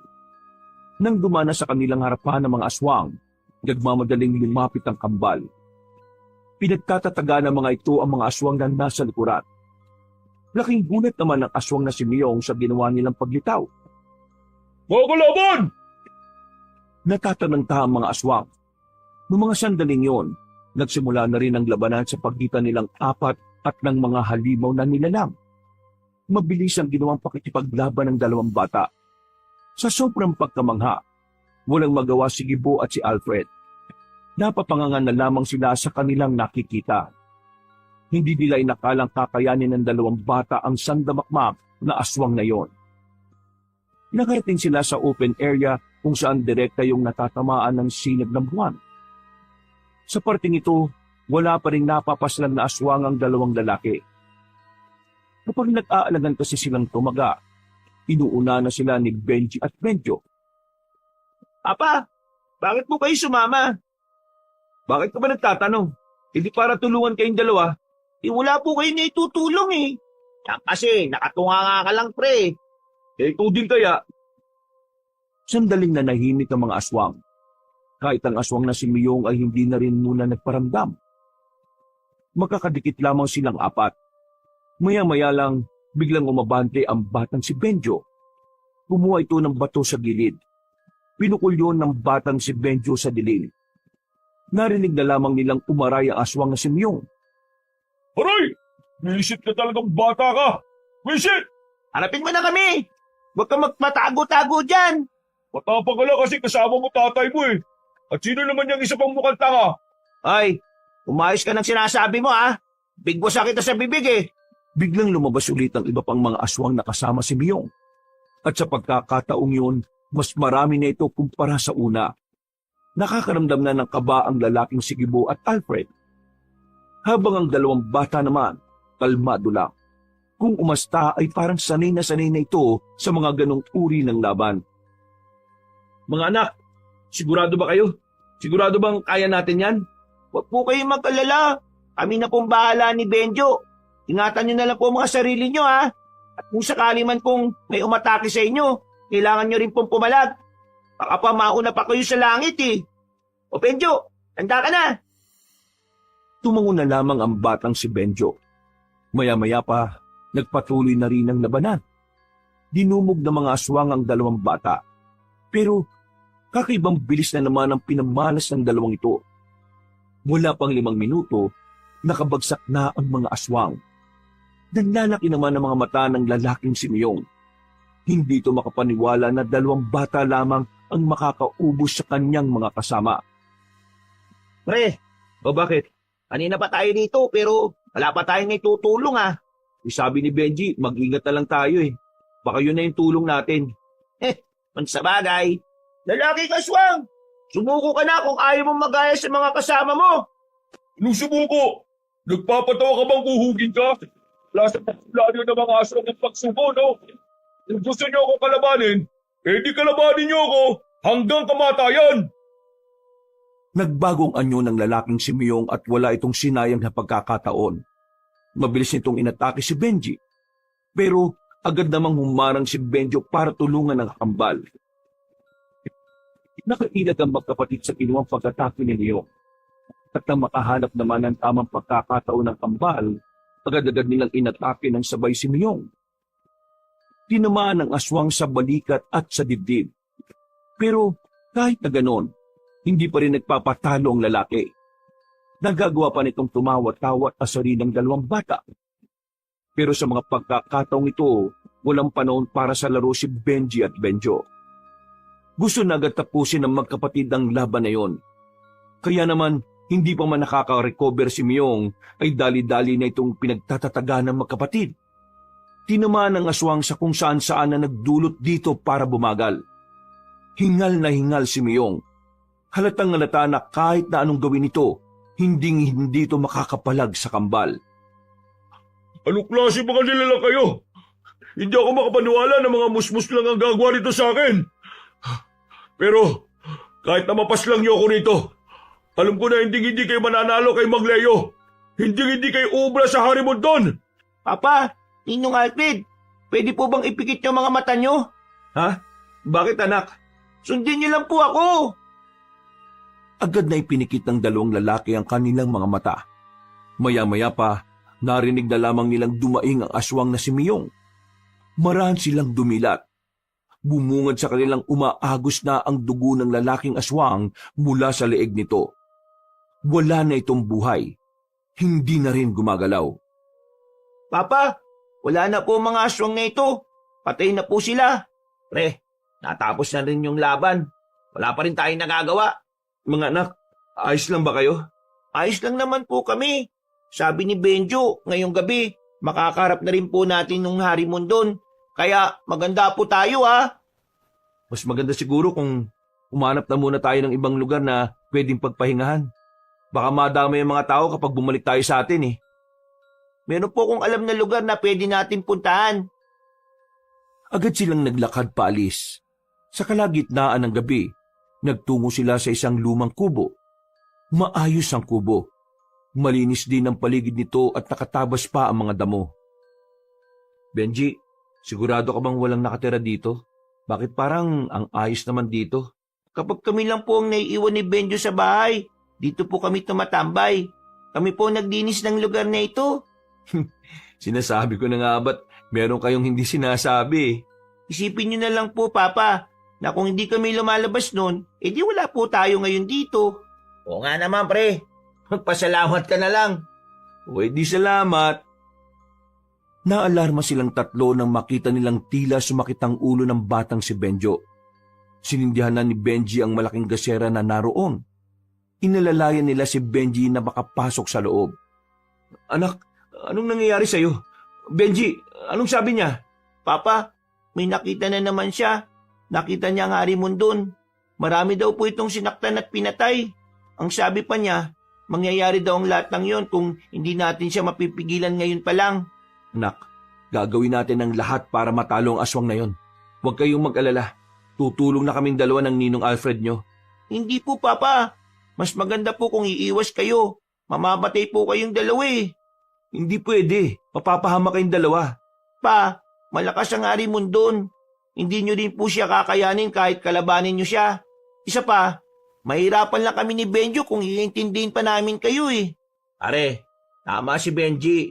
Sa ngayon, kailangan natin magtiwala sa kanila. Kahit na gustong-gusto sumama ni Gibo, ay wala na rin siyang ibang magagawa. Napagtanto niya na totoong magiging pabigat lamang silang dalawa sa dalawang bata. Ipangako niyo sa akin na makakabalik kayo ng ligtas Benji, Benjo. Papa, sige na po, umalis na po kayo. Halika na kasi, pre. Ulit mo rin no? Kailangan niyo pong umalis. Malapit na pong Harimondon. Nag-aalangan tumakbo ang dalawang lalaki. Palingon-lingon pa sila sa likuran habang papalayo sila sa kinaroroonan ng dalawang bata. Malakas ang kaba ni Gibo. Natatakot siya na baka yun na ang huling sandali na makikita niya ang kambal. Pero sa kabilang banda, pilit niyang kinukondisyon ng kanyang utak na kailangan niyang pagkatiwalaan ng dalawang bata. Pre, yun na yung Harimondon, no? Pre, Bakit ka tumigil? sige na. Mauna ka na. Ha? Baliw ka ba? Sabi ni Benji, kailangan na natin umalis. Pre, hindi ko kayang iwan si Benji at Benjo sa ganung kalagayan. Ay, naku, kulit mo naman, Yun nga ang mas makabubuti, sabi ng anak mo, pre. Isipin mo na lang, Kanina, wala naman tayong nagawa. Ngayon pa kayang mas malakas yung kalaban nila? Kaya nga dapat nandun ako kasi mas malakas ang makakalaban nilang dalawa. Pre, hindi ko kaya manood lang Nababahala ako na baka wala na akong dat na anak. Bakit? Wala ka bang tiwala sa kanila? May tiwala ako sa kanila. Pero minsan, hindi sapat ang tiwala ko para masiguro kung ligtas sila. Gagawin kong lahat na makakaya ko para protektahan sila. Dahil nangako ko kay Sonia na kahit ano mangyari, hindi ko hayaang mapahamak ang mga anak ko. Sige na, diyan ka na pre. Uy! Umalik ka dito! Binilikan ni Gibo ang mga anak niya. Wala na siyang pakialam kung gaano kalakas ang aswang na aabutan niya. Basta ang tanging tumatakbo na lamang sa kanyang isipan ay ang makatulong sa kambal. Nang makabalik na siya, nakita niyang kaharap na ng 2 bata ang harimondon. Hindi na muna siya lumabas. Hahanap siya ng tamang pagkakataon kung paano niya papaslangin ang malakas na aswang na yon. Kayo pala ang 2 batang kumuha sa itim na kahon. Nasaan ang itim na kahon? Ibalik niyo sa akin kung ayaw niyong... Matagal na pong wala yung itim na kaon. At kung ano man ang laman nun, sinunog na namin. Anong sinabi mo? Sinunog na namin para wala na kayo mapakinabangan pa. Sa sinabing yun ni Benji ay nagsimula ng magalit ang matandang aswang. Nang gagalaiti na ito, humaba na ang mga kuko. Lumaki na rin ang katawan nito. Unti-unti na rin naging ulo ng baboy ramo ang ulo nito. Magbabayad ka sa ginawa mong bata ka! Pati na rin ikaw na hindi nagsasalita! Huwag mong dinuduro si Benjo ha. Hindi mo alam na mas malakas yan kaysa sa akin. Eh wala akong pakalam kung sino sa inyong 2 malakas. Dahil pipinuhin ko kayo at itutupi ko kayong 2 sa 8. Dahil sa laki ng katawan ng harimondon, parang yumayanig kapag naglalakad ito. Nung mga sandaling yon, nakita ni Gibo na tila hindi man lang kinakabahan ng 2 bata. Parang kalmado lang. Parang hindi nakakaramdam ni kaunting takot. Magsisisi kayo ako ang kinalaban nyo! Nang makalapit na ang harimondon sa 2, nagawang makailag ni Benji at Benjo. Gamit ang kanilang itak, tinaga ni Benjo ang aswang na si Leo sa hita. Sinundan naman ito ng taga ni Benji sa bandang likuran. Nung mga sandaling yon, akala nila ay tatabla ng aswang. Pero tumawa lang ito na malakas. Tila hindi man lang naramdaman ang hiwa na kanilang nagawa. Ha! Anong akala nyo? Mapapatay nyo ako gamit ang simpleng itak na yan? Para nyo lang akong kinikiliti eh! Benjo, mukhang di na natin kailangan ng itak na ito. Binitiwan ng 2 ang kanilang sandata. Nagtaka naman ang aswang habang si Gibo naman nababahala dahil hindi nila alam kung ano ang gagawin ng 2. Gayong wala na itong magagamit na pamatay sa aswang. Lalabas na sana siya sa kanyang pinagtataguan pero pinigilan siya ni Alfred. Pre, wag. Hayaan mo na muna sila. Saka ka na lumabas kapag may tamang pagkakataon na. Uy, bakit ka bumalik? Malamang, di naman kita pwedeng hayaan na lang dito. Napalingon sila nang marinig na umaangil ng malakas ang harimondon. Dinakma ng aswang na si Manong Leo si Benji. Nahawakan nito sa damit ang bata. Akmang ibabalibag nito si Benji, pero sumulpot naman agad si Benjo sa gilid. Isang malakas na suntok ang pinakwalan ni Benjo sa tagiliran ng harimondon. Sa lakas ng suntok, naramdaman pa nila Gibo at Alfred ang malakas na hangin. Napatras ang harimondon nang maramdaman ang epekto ng ginawa ng bata. Ang sabi ni Benjo, hindi pa yun ang pinakamalakas ha. At ang sabi ko naman, mukhang sa ganitong paraan ka namin matatalo. Anong karapatan niyong saktan ako? Ako ang hari ng mga aswang! Isa akong harimondon! Kaya hindi ako matatalo lang ng mga kagaya ninyo! Muling tumakbo si Leo. Sinalubong naman ito ni Benji. Sinuntok ni Benjo ang aswang pero sa pagkakataon namang ito, biglang nakailag na ang aswang. Paglingon ng batang si Benjo, isang suntok ang sumalubong sa kanya. Tinamaan si Benjo sa katawan. Tumilapon ang bata patungo sa puno. Lalabas na sana si Gibo pero nang makita niyang nakabangon agad ang bata, napangangan na lamang siya. Tingnan mo nga. Mukhang matatalo ba ng aswang yung kambal kung ganyan sila kalakas? Tingnan mo, nakabangon pa oh. Nung mga sandaling yun, nagtaka na rin ang aswang. Nanlalaki ang mga mata nito nang makitang parang wala namang epekto ang suntok niya sa batang si Benjo. Paglingon ni Leo sa kaliwa, sumulpot doon si Benji. Sinuntok siya sa mukha ng bata. Sa lakas ng suntok, nabungi ang isang pangil ng aswang. Gigil na gigil ang harimondon sa 2 bata. Kaya naman, ilalabas na nito ang pinakaalas nito sa laban.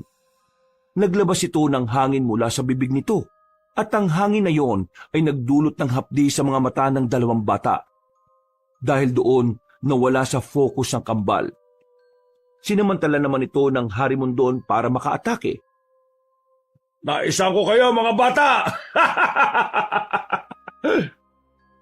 Tumakbo ng mabilis ang aswang na si Leo at saka sinuntok si Benji. Sumadsad pa sa lupa ang mukha ng bata, habang si Benjo naman ay nakatikim naman ng malakas na sipa. Tawa lang ng tawa ang aswang. Hindi pa ito nakontento. Sunod-sunod na suntok ang pinakawalan nito sa dalawang bata. Sa liit ng katawan ni Benjo at Benji, talagang naramdaman na ng kambal ang epekto ng suntok ni Leo. Sinasabi ko naman kasi sa inyo hindi nyo kakayanin ng isang kagaya ko. Mas mabilis kayong dalawa, pero mas mautak ako sa inyo. Masyado pa talaga kayong bata. Marami pa kayong kakainin bigas. Ngayon, katapusan nyo ng dalawa. Ako ang harapin mo! Hindi na nakatiis pa si Gibo. Lumabas na ito sa kanyang pinagtataguan. Ang tanging hawak niya lamang ay isang itak na kinakalawang pa. Kahit na nanginginig pa ang tuhod. At sino ka naman? Ako ang ama ng dalawang batang yan. Ako ang harapin mo! Sigurado ka ba sa sinasabi mo? Sa itsura mong yan, parang wala ka namang magagawa. Tingnan mo nga yung tuhod mo, nanginginig. Nanginginig ang tuhod ko sa sobrang galit sa mukha mo. Marami ka pang daldal. Sige, uunahin na kita. Tumakbo ang Harimondon patungo kay Gibo. Nang malapit na ito sa kanya, kumuha siya ng lupa at saka isinaboy sa mukha nito. Dahil doon ay napuwing ang Harimondon at nawala ito sa wisyo. Hindi na nagsayang pa ng pagkakataon si Gibo. Agad na niyang itinarak ang hawak na itak sa dibdib nito. Paghugot niya, kita niyang gigewang-gewang na ang aswang na yon. Benji! Benjo! Tinatablan siya ng itak! Ngayon na! Kahit malabo pa ang paningin ng dalawang bata, mabilis nilang kinuha ang itak na nasa lapag. Dali-dali nilang nilapitan ng Harimondon. Itinarak din nila ang itak sa dibdib nito. Makailang ulit nilang ginawa yon. Hindi pa nila ito tinigilan hanggat hindi sumusuka ng dugo ang aswang. Dumistansya si Leo. Sa isang iglap lang, tila nakakaramdam na rin ito ng panghihina. O ano? Katapusan mo ng aswang ka? Ako? Matatalo ninyo! Hindi ako papayag! Tumakbo ang lalaking aswang patungo sa kanilang tatlo, pero sabay na tumalo ng mataas ang dalawang bata. Pagbagsak ng mga ito, itinarak nila ulit ang hawak-hawak na itak sa dibdib ni Leo. Sa puntong yon, tuluyan na ngang napaluhod ang Harimondon. Sumuka ulit ito ng maraming dugo, hanggang sa tuluyan na nga itong nalagutan ng hininga. Ayos! Ang gagaling niyo talaga! Ang galing ng mag-aama! Papa, sabi ko kanina, umalis na kayo eh. Anak, hindi ko kayang iwan kayo, kaya bumalik ako. Huwag mo na nga akong sermonan. Hindi natin matatalo ang aswang na to kung di natin nalaman na sa dibdib siya dapat saksakin. Sabi ni Benjo, si Ninong Alfred nanood lang. Oo, sinunod ko lang naman ang sinabi niyo ah. Walang sisiyan ah. Ngayong napas lang na natin ang aswang na ito, ano nang susunod na gagawin natin? Kailangan na lang po nating sunugin ang katawan niya para siguradong hindi na po siya mabubuhay. Naganap sila ng mga tuyong dahon at saka sinilaban nila ang katawan ng Harimondon kasama pa ng iba pang mga aswang na napas lang din nila. Habang pinagmamasdan nilang nasusunog ang mga bangkay, hindi na napigilan ni Gibo na tanungin ng dalawang bata. Benjo, iiwan niyo na ba kami ng mama niyo? Alam po namin na binabagabag po kayo ng bagay na yan, pero para mawala na po mga iniisip niyong ganyan, ang sagot po sa tanong niyo ay hindi. Ha? Anong hindi? Hindi po namin kayo iiwan. Paano mo naman nasabi? Hindi ba kayo babalik sa dagat?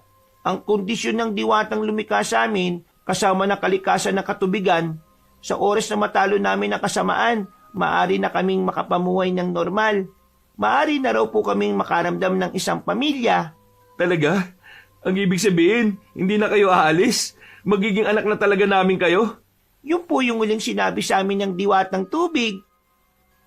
Sa sobrang tuwa, niyakap na ni Gibo ang kambal. Matapos yon, pinunta na rin nila si Sonia sa bayan. Kinaumagahan lang, bumalik na rin sila sa kanilang baryo. Mabuti naman at ligtas kayong lahat. Hindi ako makatulog ng maayos kakaisip sa inyo eh. Ay nako, kung nakita mo lang kung gaano kagagaling itong mga anak natin, baka maging proud ka talaga. Tumigil ka. Hindi na sila lalaban sa aswang, no? Huli na yon. Mama, marami pong salamat sa tiwala niyo sa amin ni Papa. Salamat din po sa suporta. Pinapangako po namin na ngayong wala na mga aswang, magiging normal na anak niyo na po kami. Normal ba yung ganyang magsalita? Pre naman, ya mo na. To naman oh. Ay, sorry. Nagtawanan na lamang sila ng mga sandaling yon. Walang paglagyan ng kaligayahan ang lalaking si Gibo. Hindi pa rin siya makapaniwala na nalagpasan nila ang lahat ng pagsubok na dumating sa kanila. Sa ngayon, sinusubukan na nilang makabangon at mapaunlad ang kanilang buhay. Kahit na mahirap, masaya sila. Dahil kahit na papaano ay masaya at mapayapa nilang tinatahak ang bagong landas ng kanilang buhay. Wakas. Diyos ko, saan ka ba galing? Kanina pa ang lakas-lakas ng ulan, ngayon